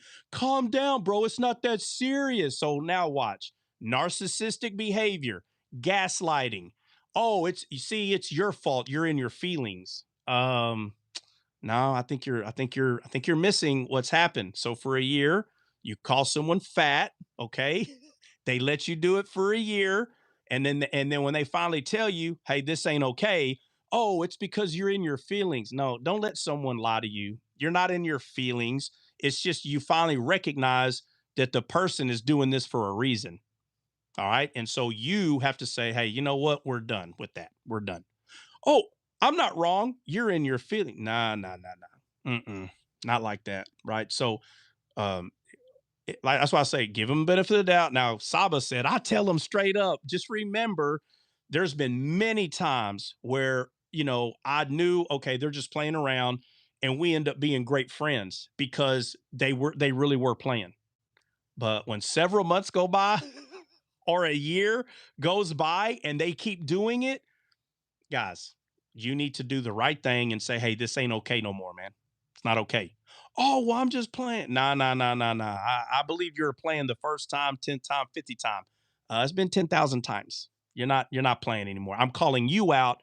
You're a liar. You're not playing. I don't care what you say at this point. You're lying. So now it's my fault. Nah, nah, nah. Narcissistic, narcissistic behavior. And you got to know when to speak up. And I'm telling you right now, harnessing your emotions is when someone is doing that and you're like, they're just playing, right? You give them the benefit of the doubt. That way, for sure, right? At a certain period of time, for sure. If they stop doing it after the fifth or sixth time, oh yeah, I was right. Thank God, I was right. I harnessed my emotions, and and it's done. But several months, a year, nah, nah, nah, nah, nah, nah. Don't let someone make you feel like it's your fault because now all of a sudden you're being assertive. Now remember, you don't want to get aggressive, and be like, "Come to my house, bro. Want to fight?" Don't. Let's not go there. But you can say, "Hey, enough's enough, man." You can. You have a right to do that. And everything we're talking about it goes into everything. I'm just going to many examples. But the last part of where's it at? Is it 14? Yeah, 14. So what doth it profit, my brethren, though a man say he hath faith and have no works? Question mark. Can faith save him? Again, if you're in a house, can your faith alone save you, or do you need to get up and walk out? Which one is it? Which one is it? Anybody? You got to get up You and got to walk get out, up bro. and walk out, bro. But notice the kind of works that you have. Notice that kind of work. Do you understand? What kind of work is that? Is that works of the law? Me standing up and walking out, is that works of the law? No, it's No. natural. Is that me being a good person? I was a good person and I was able to get up and No, walk out. No. It's no, it's saying natural. it's a natural thing. It's just you having true compassion. It's going to come natural. I'm not trying to obey the law. The kid needs shoes, for God's sakes. So don't allow these people to make you believe that you have to do something because they misunderstand what this is saying. This is not telling you that you have to do something. That's not the point James is making. He's saying it's not okay for you to be sitting in a house and it's on fire and you're like, I got faith that I'm going to be saved. A person that has faith that they're saved, it's naturally going to show that because they're going to go out looking for people to save, bro. So a person can say they have faith, but the byproduct of that faith is going to show in the person. But another person will misunderstand what they're saying, what they're seeing. They'll say, "Look at that Christian. That Christian is always putting shoes on people's feet. Hey, why do you put shoes on kids' feet?" Well, because they don't have shoes. All right, y'all see that? Let's go get a bunch of shoes and put them on there. Is that works? Is that works and faith working together because you went and bought a bunch of shoes and put it on kids' feet? Is that faith and works? No. No, it's not. And you know what people say? It's the same thing. They're doing the same thing. No, they're not. You're doing it because you learn that it's a good thing to put shoes on people's feet. That person did it because they had compassion. You see the difference? If you can't see that as a difference, my friend, whoever you are, you're misunderstanding this right here. You don't just put shoes on people's feet because it's the right thing to do. No, the Bible says Jesus was moved by compassion. It is a natural thing, bro, to tell people, well, when you're saved, what do you do now? What do? You got to do something. Just listening to the way that they explain that is such a lie. You don't have to do anything. What are you talking about? I'm just naturally being me, had compassion. And here it's all about rules. The same thing when the children of Israel, when they said to God, any law you give us, we can do. They only wanted to follow whatever, and they think that that's the same thing. That you got to do something. You got to do something. They're still missing it. They're still missing it, bro. Those things that you're doing have nothing to do with compassion. Nothing. You're not doing it out of compassion. You're doing it because it's the right thing to do. And they'll say, well, the Bible says that sin is not only when you're doing something bad, but it's when you know there's something good to do and you don't do it. The problem is the natural compassion didn't come out of you to do it, which means you saw rules and you're going to do the rules. I'm going to do the rules. The rules say do this, and that's what I'm going to do. You're acting just like a normal Hebrew. You're acting just like a normal Hebrew. It is not about you doing it. It's about your heart changing and you become as Christ is. You're becoming him, which means you're having natural compassion. To say that that's the same thing. So if a Christian who has natural compassion is walking and he sees kids that don't have shoes and he's like, oh my God, I can't let them just walk around like that. And you go put shoes on their feet. And then, the Christian, he checks off his box like, well, okay. Again, he's doing it because so much money. He has this much money a month. All right, I'm going to do this. I'm going to do that. And he's kind of checking for his own personal account.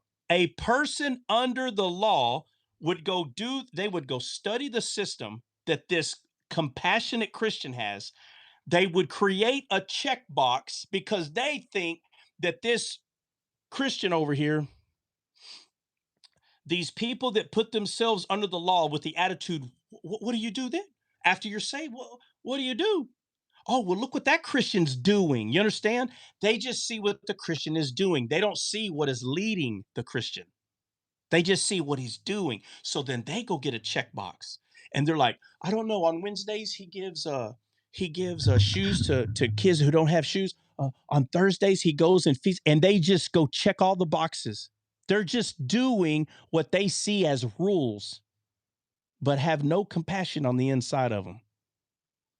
It's not the same thing. If you see, again, a Christian that's moved with compassion, and he's putting clothes on people, he's taking care of widows, he's doing all these things, and you don't understand that he's being moved by compassion to do this, but you think, well, I'm saved. What do I do now? I got to do what he's doing. Well, guess what? These people are going to think they're saved because they're going to see those works as coming from them as a work. I do the same thing. I do. Lord, didn't we cast out demons in your name? Like all the works. You understand? We did that. Lord, I did that. Faith without works is dead. I never knew you. Why not? Because it didn't come from compassion. Never knew you. Never means never. God didn't used to know them and then they were saved for a little. No, never. Because you were looking for boxes to check. How can I look like I'm a Christian? Well, I'm going to do some stuff, some outwardly works. No, never knew you. Why? Because this person had my heart in them, and by compassion, they were doing these things. You just went and copied what they were doing because you wanted everyone to see and hear that you do works. I'm telling you, the motive is completely different. It's not the same thing. And when the two people talk about this, the one that's doing it from compassion will explain this the way I'm explaining it. And someone that is focused on checking the box, works, you have to do something. Faith without works is dead. You have to do works. They're the other person. They just check the boxes because they want God to see them do things. No, two completely different understandings. Not even the same thing. It may look the same, but in God's eyes, it's not the same. Not even close. So,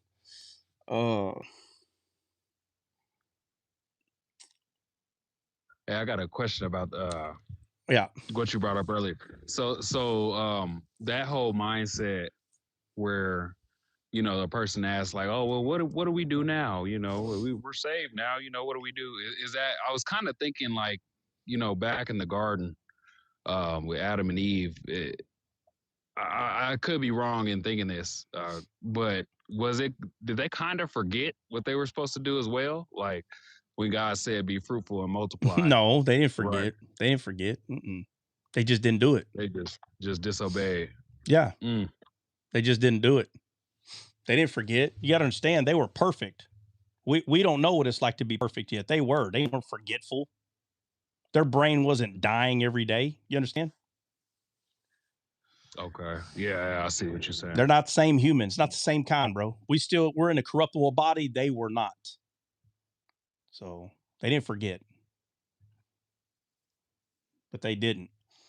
They didn't. So when people say, what do you do? What do you do? As soon as you realize that you've been forgiven, as soon as you realize that God forgave you, and you know darn well you're just an idiot, just a dummy, big old dummy, and God saves you, and you're like, well, you're gonna save me? I know I'm not worthy to be saved. That person, when Jesus said, a person that has been forgiven much loveth much, right? So love is the thing that we do. And how do you love someone? You make a disciple. You're showing them that even through how you see your life, God still loves you and wants you to be born again. It's you that's going out and making disciples. Christy, but how? Question. Huh? No, I was bringing up that question that you're about to read. Yeah, it says, but how do we encourage our fellow Christians? I'm having issues in my church, very little volunteers. How do we encourage? Yeah. So in an actual church, you are going to have people that go to church because that's what they've been doing their whole lives. So in a physical church, what is the best thing and worst thing? Christy, hopefully you're still here. Without the judgment. Without the judgment. Well, Christy, let me ask you, and I'm not asking anybody else. I'm just asking Christy. Christy, what is the best and worst thing about a church building? Like a physical place where people go to church. What's the best and worst thing? And I'm not asking anybody but Christy. I don't even know if she's still here.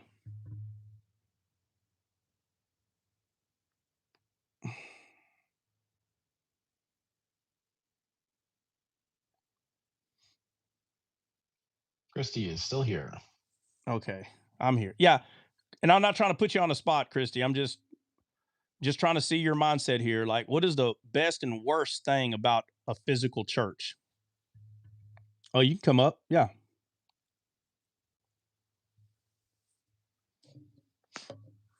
Hello. Hey, thanks for coming up. I appreciate your time. I did not grow up in the church. I didn't start going to church until after I was grown. Right. And I get into my word. I read the Bible every day, and you're right. It changes you. It changes who you are, how you think. I feel that, and I guess I want others to feel the same craving of the word, if that makes sense. Yep. So, I go to church because, I felt others, and I guess this is kind of what I've been told, need to be around fellow believers. But what I have found in every organization is that, like you say, some people are born in a church, basically going from the time they were taught all the way up. But you don't see the outward, and that's where I have to watch myself and say, okay, don't judge, don't judge, don't judge. They don't feel that pull. They don't, the children's ministry I've been running, I have created this children's ministry, and you want to talk about heartbreaking. And my ministry is in our neighborhoods, and the very, very poor, low income where they don't have shoes, they don't have underwear, they don't have just a basic set of needs. And, you see these things and you're trying to make a difference and encourage them. And, the social aspect of it, I try to get them, the help that they need, but also spread the love of Jesus, and you're discipling them and encouraging them and reading and engaging. But then you have other fellow quote unquote Christians that you want to encourage the same thing to do, and you try to set an example. But then you have jealousies. People, view me and they're thinking that I'm trying to do it for accolades, and I'm truly not. I'm trying to legit make a difference, because I don't want them. They did not ask to be born in the situations that they're in. Am I making sense? So Yeah. That's why I was asking you. What would you say the best thing and the worst thing about a physical church is? the best thing I would say is that when you do have some of the leaders that do have some of the mind frame that you do, and to try to help, um, with other resources, and engaging and discipling. Our, you know, motto that we've helped come up is love, engage, and disciple. We want them to feel spirit led, to feed their soul, not just their physical bodies. That part of it is nice. The things that I don't like is that you have people that feel that it's a routine, that it's a church. Oh, Sunday, you're going to go there, you're going to sit. Oh, I'm going to pray about it and I'm going to do it right then. But then when they go home, that's it. There's no other. Right. And again, that's probably coming across as judgy, but yeah, no, I it's the get, truth. no. Well, I'm the one that asked the question, so you're not being judgmental. But the answer, right? Because you literally said the answer, right? The best and worst thing about a physical church is the people. Yeah. The people are either the best or they're the worst part of the church. Like in the church, there are going to be people that are doing what we would say they're doing all the things, and then you have people there they ain't doing a whole lot of nothing. So Correct. right. So I know what you mean by try not to be judgmental. I think everybody needs to attend a church. I don't care if they just go once a month, right? And you can give a little time, just a little bit, do something. Because I'm telling you, there's always an opportunity to meet someone that needs to hear something in the Bible, or they just need to watch someone for a little bit, to figure out how to do whatever it is. Um, but you can get a lot of help out of a church. And if you're someone that's giving a lot of time, money, or one or the other, or both, then your flesh at some point is going to want to feel like either it's not appreciated, or it doesn't like how no one else is doing a whole lot of stuff. So the temptation to either get upset or all that, can hit. Yes. It could hit in one day. And so as long as you remind yourself, hold on a second, I already know because you answered it yourself. The best thing about a church is the people. And the worst thing about a church is the people. So that is a fact. It will always be a fact. No matter what church a person goes to, they're only about 20% of the people are paying for everything at that church. So the majority of people are taking, they're not giving.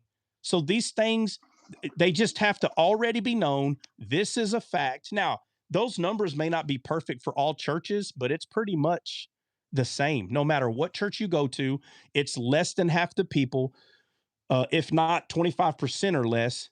Everything that's being financed, it's coming from a very small percent of the people who are giving, and everybody else is taking. So that's why, and if you're doing, what age groups are you doing children ministry?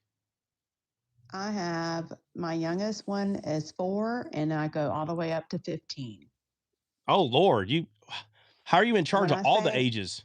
it is a one man, actually, it's a 2-man show. Me and my closest friend. I mean, we started off with one child, and I have 25.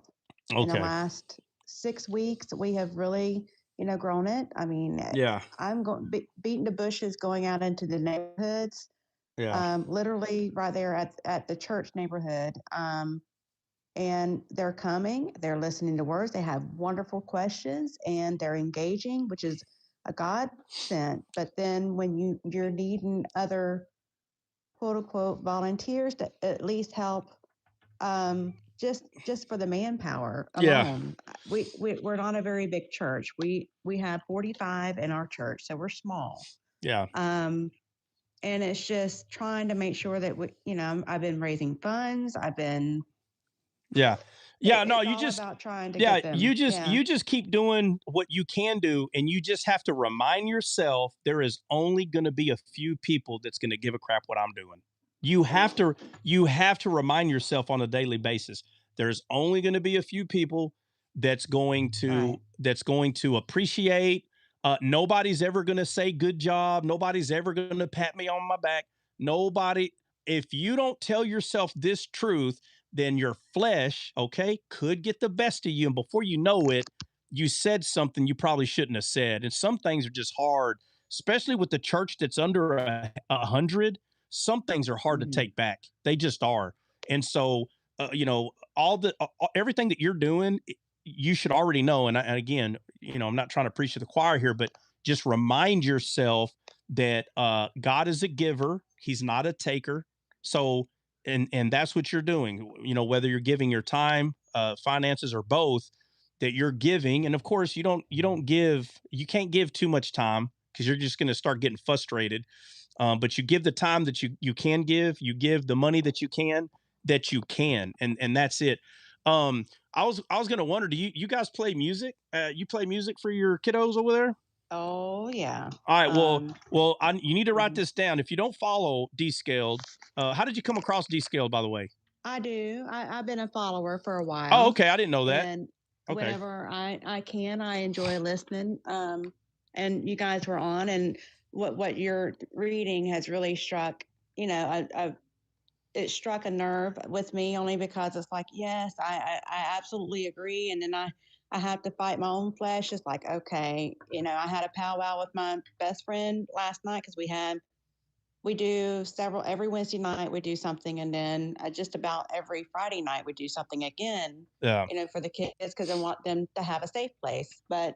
And we have this discussion of like, you cannot worry about what someone else is or is not doing. It's Yeah. like they have to be felt led, but it's like, how do you encourage your fellow quote unquote Christian to Yeah. want to do more? Yeah, no, the only way to encourage at a physical church is just doing what you're doing, right? I'll tell you what, watch this. And I don't ever ask anybody this. And if I have asked this before, I can't remember. But I don't ask this because, to me, the question doesn't matter. But because we're talking about this, so watch. There's only 55 people in here right now. But out of everybody listening, put a 1 in the chat if some way you felt like, and I don't mean this in a bad way, but let's say maybe in a way you felt like maybe you gave up on ministry, or you're telling yourself, man, I don't want to go live today. But you get on and you see my big old head and my ugly hat, and in some weird way, it like put a flame in you, and you're like, man, I'm going live today. Put a 1 in the chat if that's ever happened, where because I don't care if there's only 5 people in here, but because I went live and you saw it, you're like, oh no, man, he ain't gonna out disciple me. Again, I'm not saying that's what people are saying, but I'm telling you, people watch what you do, whether you know it or not. Right now, there are people that are watching, and they're not touching the screen. Okay, whatever the reason is their own. Some people do it because they don't want to. Maybe they got a lot of followers, and they don't want, or they got way more followers than I do, and they don't want people to see them in here, so they just stay outside. And they probably, a lot of them will watch my live all the way through and get something from it, but they're never going to tell anybody that. And I know that's 100% true. 100% true. Every day there's multiple people that come to this live, they watch it, and they never touch the screen. Never. Okay. I wish they understood that it would help Descaled if they went ahead and touched the screen, but they would rather people not know they come here than help Descaled, which is a very selfish thing. Okay. But that's between them and God. But I don't know if you were paying attention, Christy, but I counted at least 20 or 30 ones that when people see me live and they know what I'm shooting for, and that's just to make disciples, it encourages them. And I had no pep talk with them. I didn't talk to them about doing any of that. The people will just watch and it will encourage you, just you doing what you're doing. Right. So, have you ever heard me play any music, Christy? No. You haven't? Um, No. oh, well, Descaled has a lot of music, by the way. Do you have Spotify or Pandora? I do. I have both. Okay, well, do you have another device or are you on the only device you have? I am on my phone at the moment. I know, but you don't have another device, like another iPad or phone or something? I do. You do? Can you I get do. can you get to it? Hang on one second. All right.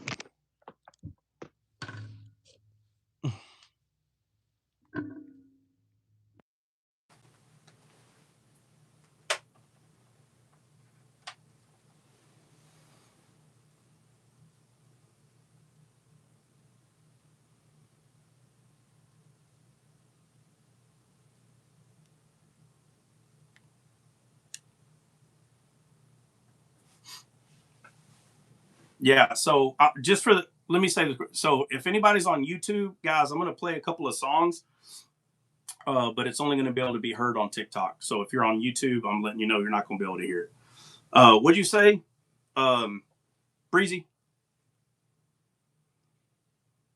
Oh, the song Your Sound? Yeah. Yeah. There's some people that messaged me and they said, "Man, I don't really like it because it sounds like R&B, like a song that's supposed to be between a boyfriend and girlfriend or husband and wife." And yeah, I've heard it. I've got a couple of messages and I'm like, well, I made it like that that's just how I made that sound. The song, I made it like that. And the sound, matter of fact, was originally in Spanish. It was a salsa song. And I said, you know what? Cause I can make it in English and then put the Spanish version in there as well. And so, Christy, you here? I don't know. Yeah.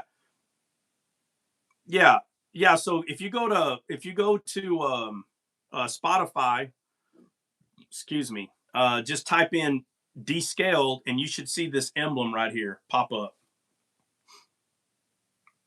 Just let me know if you found it, or write it down. You ain't got to find it right now, whatever. But if you're gonna look for it right now, it's cool. We'll wait. No big deal.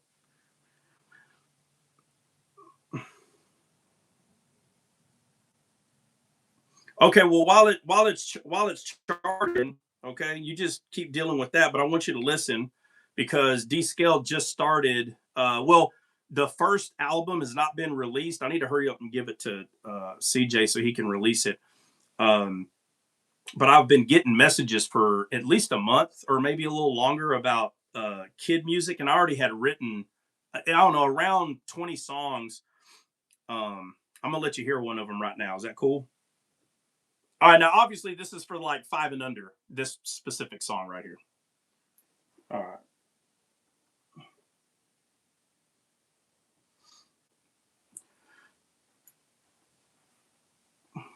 Yeah, I'll play the little one first and then I'll play the teenage one first. Here you go.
All right, that's one of them.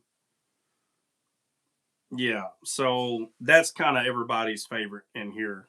Um, and this would be for more of a teenager song. But again, they're more. I mean, it's focused on God. So you're always going to have your 12, 13, 14 year olds that they're going to kind of want to verge off to secular music.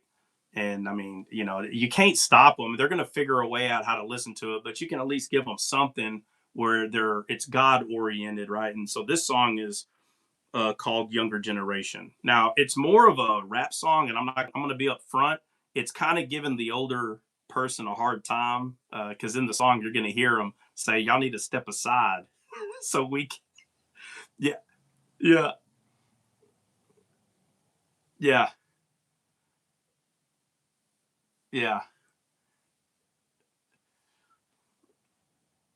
yeah. Yeah, here.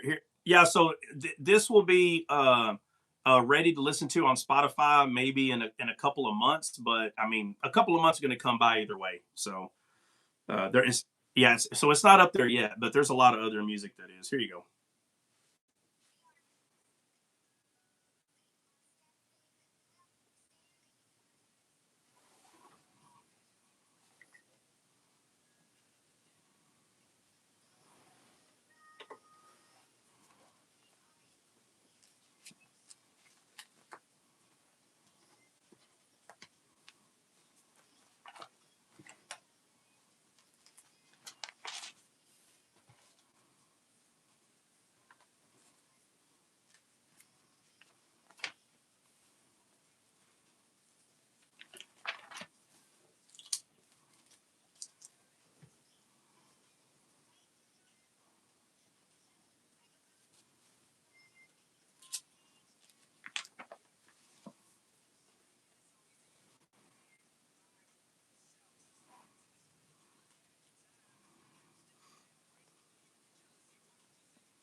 All right,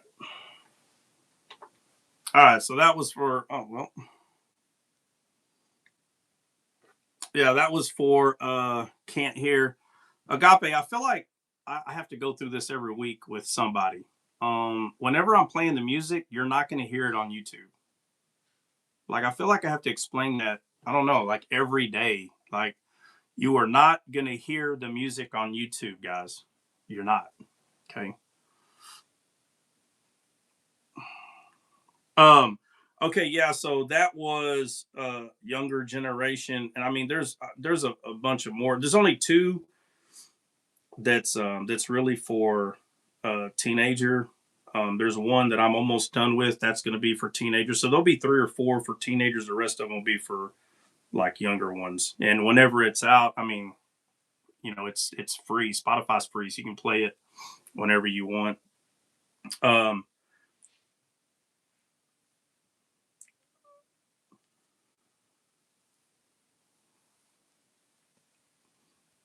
oh yeah, if you have to, just write down descaled so you don't forget or something. Matter of fact, what genre of music do you like? What sound of music do you prefer over another? No, for you. No, for you. No, for you. Like, yeah, and I'm talking sound. Like so you have rap, country, rock. Like which one of those? Like,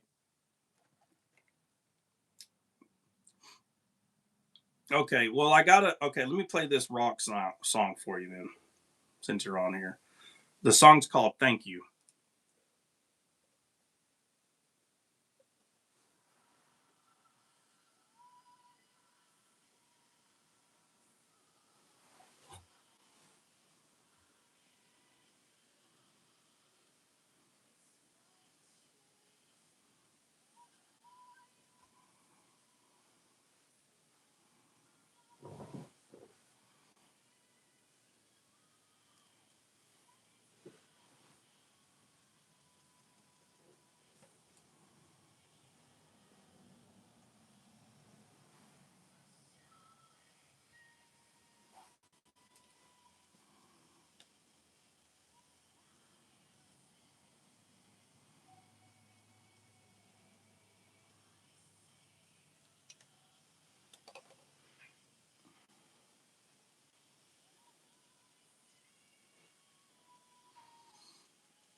All right, that was for the adults.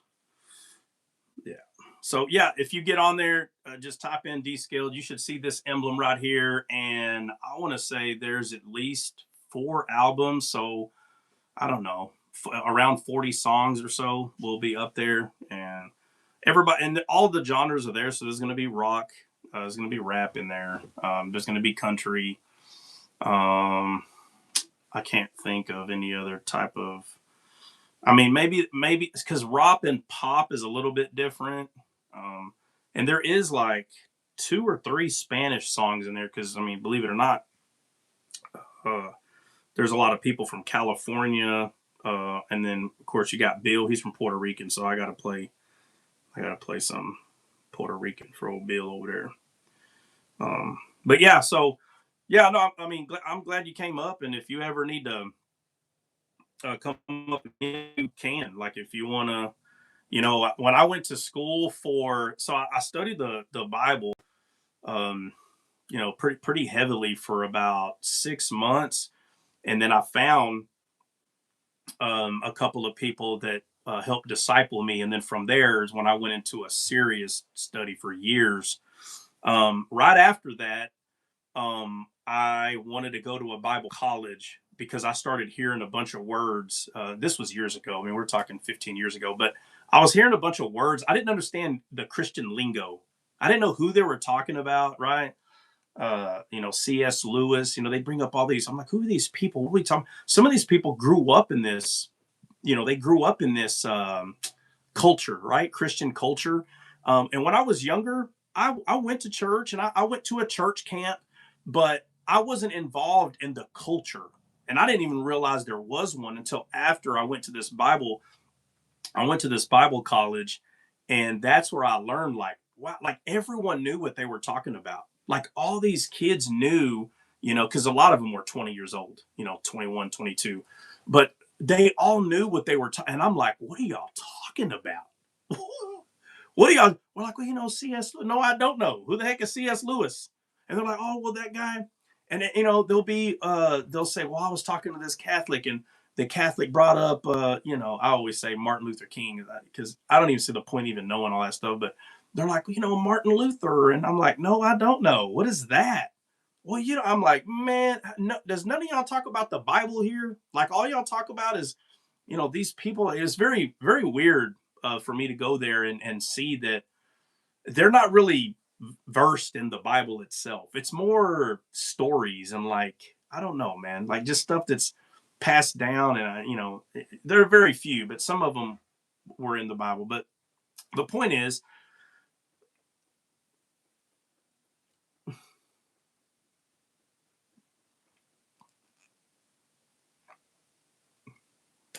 yeah,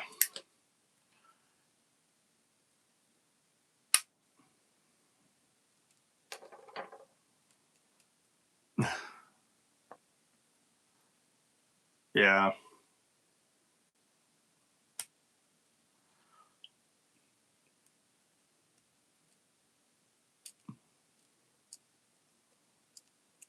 yeah,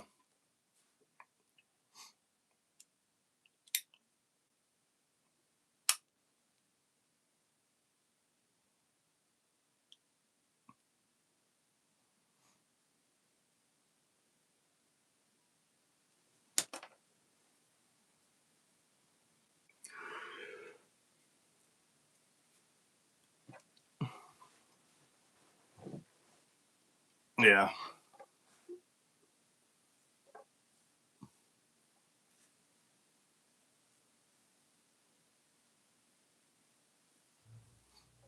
yeah,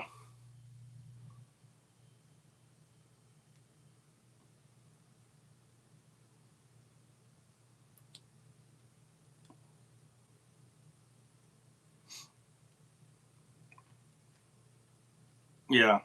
Yeah, no, I have a few videos, and I'm hoping somebody can find it and maybe either put the link in there or, but there's for sure two or three where I talk about fasting and you know, I mean, I'll say a quick part of it now, but fasting's really for you, and it seems like right when you're looking at it, it seems like it's towards God or for God, but it's not.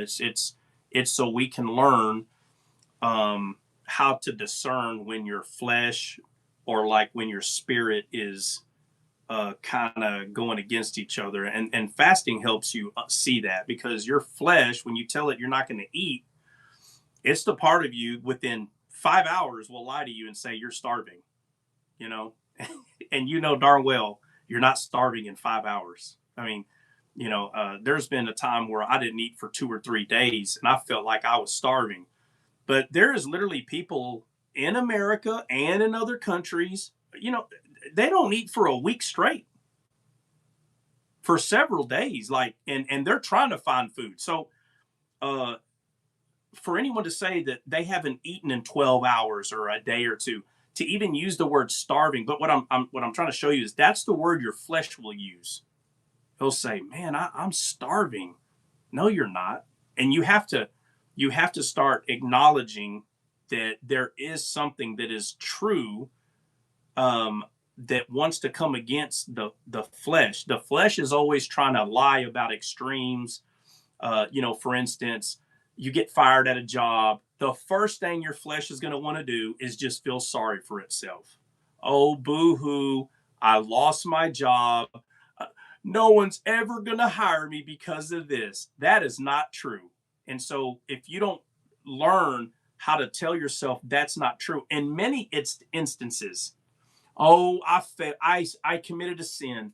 God is going to send me to hell. That's not true. That's a lie. Your flesh is the one that's always doing that. And so fasting is so you can discern the flesh. Like, in a way, I'll say it this way, so you can see it, right? Fasting, telling your flesh, I'm not going to eat. I'm not going to eat. I'm not going to feed you. You will actually see how big of a coward your flesh is. You'll see it. Trot your mic. Yeah, I know. That's because I was going to play one more song. So, oh, can't hear. Yeah. Oh, my bad, guys. I know that's because I'm going to play another song. Can somebody go tell Troy and Mike to stop having a? Somebody go tell them they need to fast more. They're like, no, I'm never going to hear descaled again. No, it's because I was going to play another song. That's why.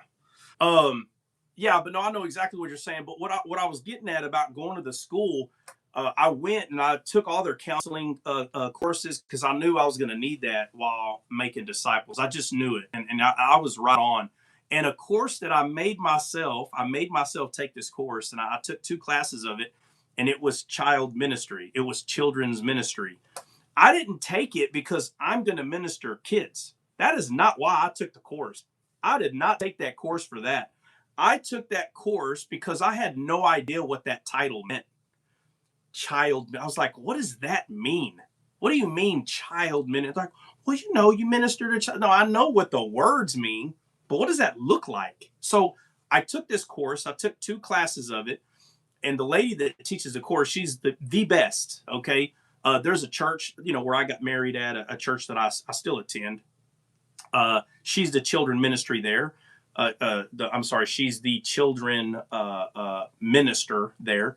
And even at a college in the Dallas area, she's the main head, where I went to school. She's the head ministry lady there for the children's ministry. She's the top dog, if you want to say that. She's been doing it for 30 years. Very awesome lady. But I took her course and she asked me, why are you taking, and I had a buddy that was taking it with me. And I said, why are you taking it? And he goes, I don't know. I think I need to know this. And he goes, why are you taking it? I said, I only got 2 reasons. One day I'm going to have a kid. Like, that's going to happen. That's number one. I said, the second reason is because I need to know what this looks like, what this lady's talking about. I need to see. And so I was glad I took the course. I learned a lot, but my goal is to never be in charge or any part of children ministry. So I don't make children music or any of that. I don't do that because I'm the one that's going to be ministering to kids. I do it because I knew that I was going to make disciples and it was going to be on every level. So if anything that I can do that can help someone that is involved in child ministry, that's why I do it. Not because I'm going to go do it personally. So I was able to give to someone who was going to be doing that, like Christy here and other people that are in here. That's why, right? So, okay, yeah, Christy, you got anything else, or does anybody have anything? Because I was going to play one more song and then we're going to head out.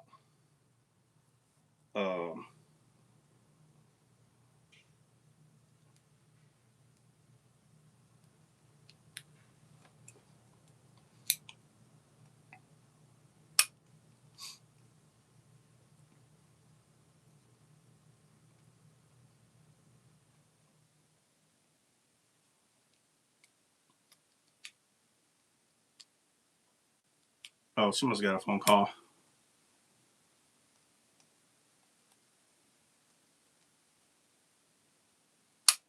Yeah. No, absolutely. Yeah, no, I'm gonna play. And I'm only gonna play this song. because it's new, and I know there's going to be some people in here because it's a little more heavy. It's a little more heavy than some of the other rocks. So I'll try to tell people, if you're someone uh, that doesn't like rock music, I apologize, but this is fresh off the wax, is what they call it. So I'm gonna jam to it.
All right. I wasn't gonna play that one last because for some people that'd be a little too hard, bro. But for people that understand that kind of metal,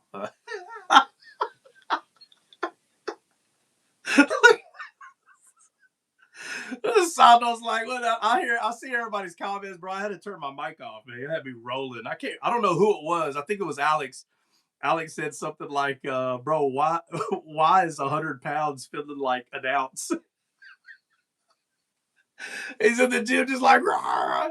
At the very beginning, bro, when I made it that way, I was like, bro, I don't know. I had the vocals screaming from the very beginning, bro. I was when I was making it. And I said this, and I don't realize how many people know this, but 90% of the vocals you hear in the songs, it's me. I'm making those noises and stuff. So I feel like I say this all the time, but Net came up here earlier and he was like, "Wait a minute, you're the one." I said, "Yes, I have. It's all recorded. All the stuff is recorded. Like you should see how my wife reacts when I'm making some of this music. She's like, 'Oh my god, what are y'all talking about?' I was like, 'Well, come listen to the words.'" It is quite funny. Benny's told me a couple of times, bro, you need to make a video like showing you making the music, and I'm going to like I already started working on it. No, I know. I know. I'm gonna put it in there. You just gotta understand though, like if it's a female singing, like clearly it's my voice, right? But through AI, I can make it more female. It's not gonna be the guy, but I'm the one making like literally 90%. I mean, it could be 85, but it's in the high 80s or 90%. All the vocals are like even the instruments, like they'll be because AI does a very good job, but like if you just put guitar, it's gonna make its own guitar. You know what I mean? Like its own. So when I put guitar or cello or whatever, I'm the one telling it what to do. Anybody can do this. It just can become time consuming, and people don't have a whole lot of time. So, uh, show my what? I'll show you my favorite hard metal song. It's instrumental.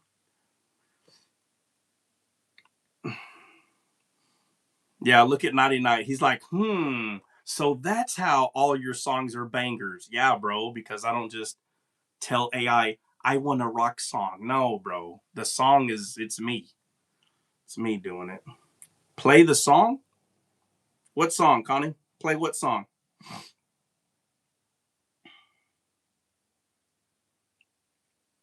Uh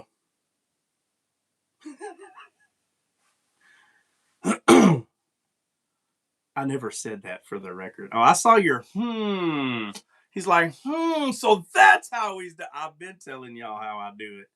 I don't just use one app. Okay. Suno's cool, but there's a lot of apps. If you don't know how to use them, then you know. Yeah, you have to choose and know what you're picking. Yeah. Yeah, but I mean your songs would come out better. First of all, you have to have some music background. Like again, just never mind. It just I understand music. I understand how things should sound, and so that helps me. No, the whom was for when you said the woman was you. Okay, same thing. The woman is me. It's me, bro. I'm sitting there telling you, it's me singing. Those vocals, it's me. No, I know. I'm joshing you back. You understand? I know, guys. When I know you're joshing, I'm gonna josh you back. It is what it is. Look at Abram learning more day by day. He's like, that well, that's hard for me. Like the Spanish. The only reason why Spanish is because I do know some Spanish enough to where but I don't know enough to where I can make it sound perfect every time. But Farsi, oh my god, what? Like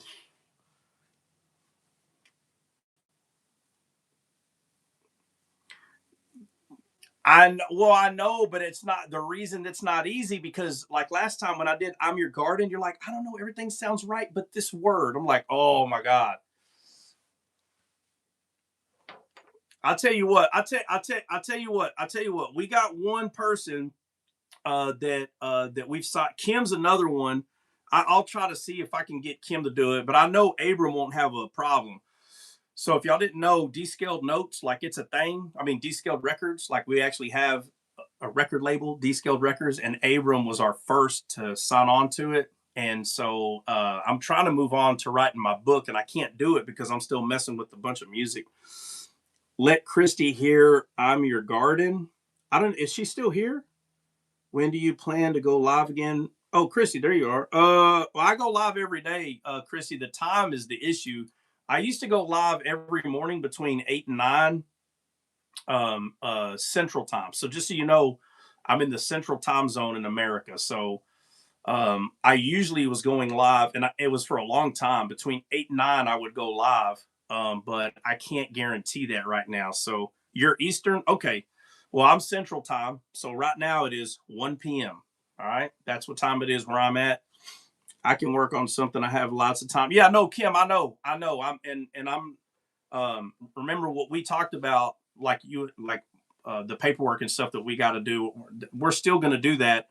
I'm trying to listen to all this music to get this tournament out the way, to make sure that oh, CJ, the question I was going to ask is why do you keep saying I better hurry and give you music? Where are you moving? Where are you going? You going to Iran or what? What the heck does that got to do with anything? Okay, so what are you saying, bro?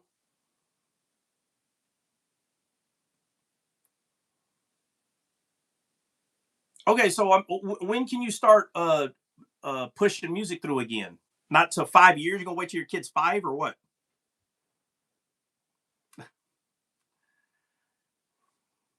Hey, CJ, you don't have to have a kid every year. You do know that, right?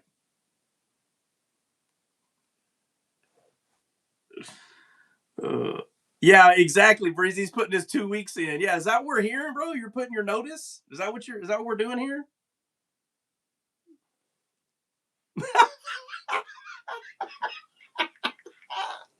All right. So if June is going to be, what month we're going to pick back up, bro? That's what we need to know.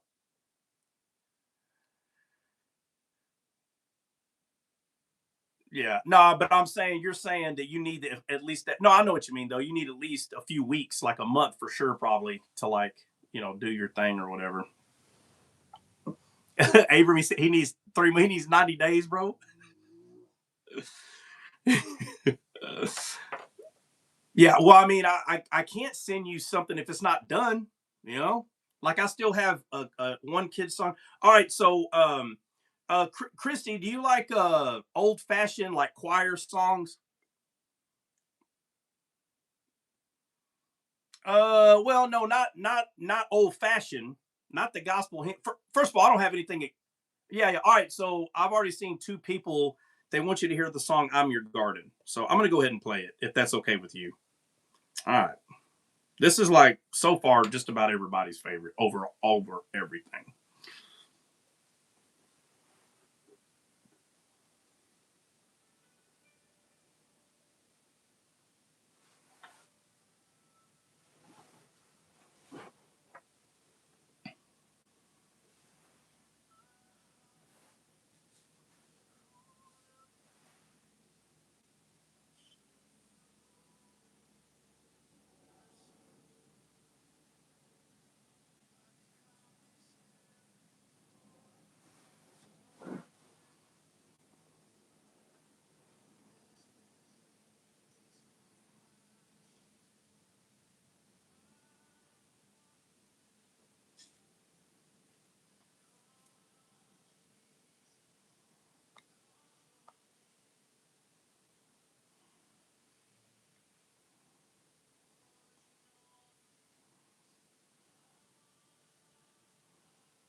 Yeah, buddy.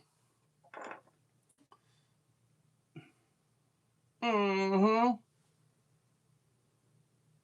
All right. Yeah, no, it's actually, yeah, it is. It is a good tune, man. For people who, there's some people don't really, they don't really like the whole like choir thing or whatever, but that my background is in opera and choir music. You know, nobody would guess that, right? Because they're like, well, how are you? I don't know how to explain that to you. That was, you know, when I was younger, before I joined the service, you know, I would go to competition singing that way. So like that part's always been in me. So it's real easy to write like a choir type song. And I try not to do that every song, and it's hard because I'm like, oof, I could put some sopranos on this side over here, you know, a couple of baritones, and you know, but you know, it's just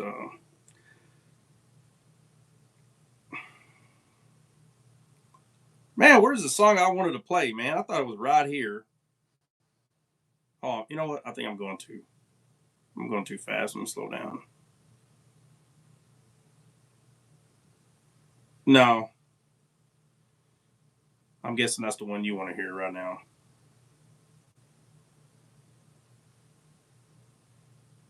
Oh God, no, not right now.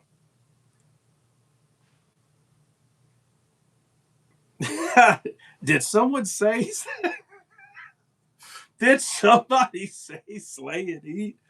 Oh, here we go. Oh, I'll tell you what, Christy, you want to hear the children's ABC gospel, or do you want to hear Joy Corps Line Up, which is like a military cadence, but it's kids?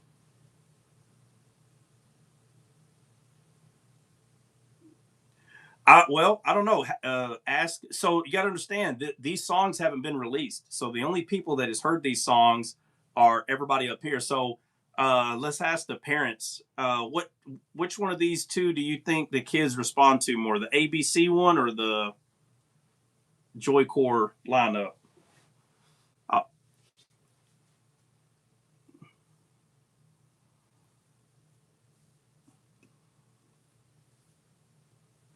well, how is your kid listening to it if it ain't been released yet?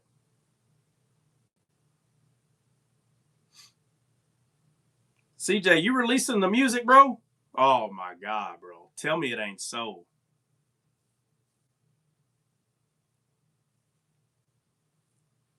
Christian, how are y'all listening to the song if it ain't been released yet? I hope so. Somebody about to get fired.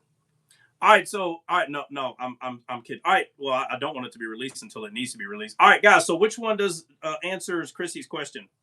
ABC or the Joy Corps?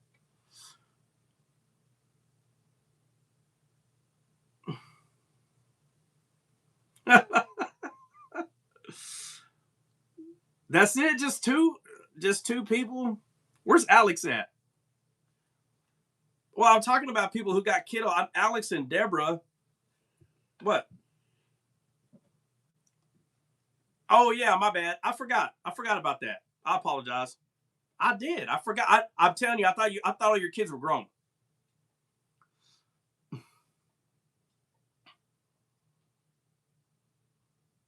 Yeah, I don't think they're going to be listening to one of these songs though. All right.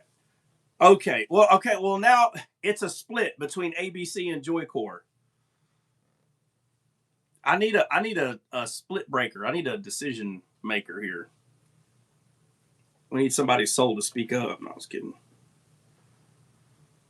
Oh my lord. You know what? I'm gonna play them both. Fine. I'll just play. I'll do ABC first and then the Joy Corps afterwards. How about that? We'll just do it.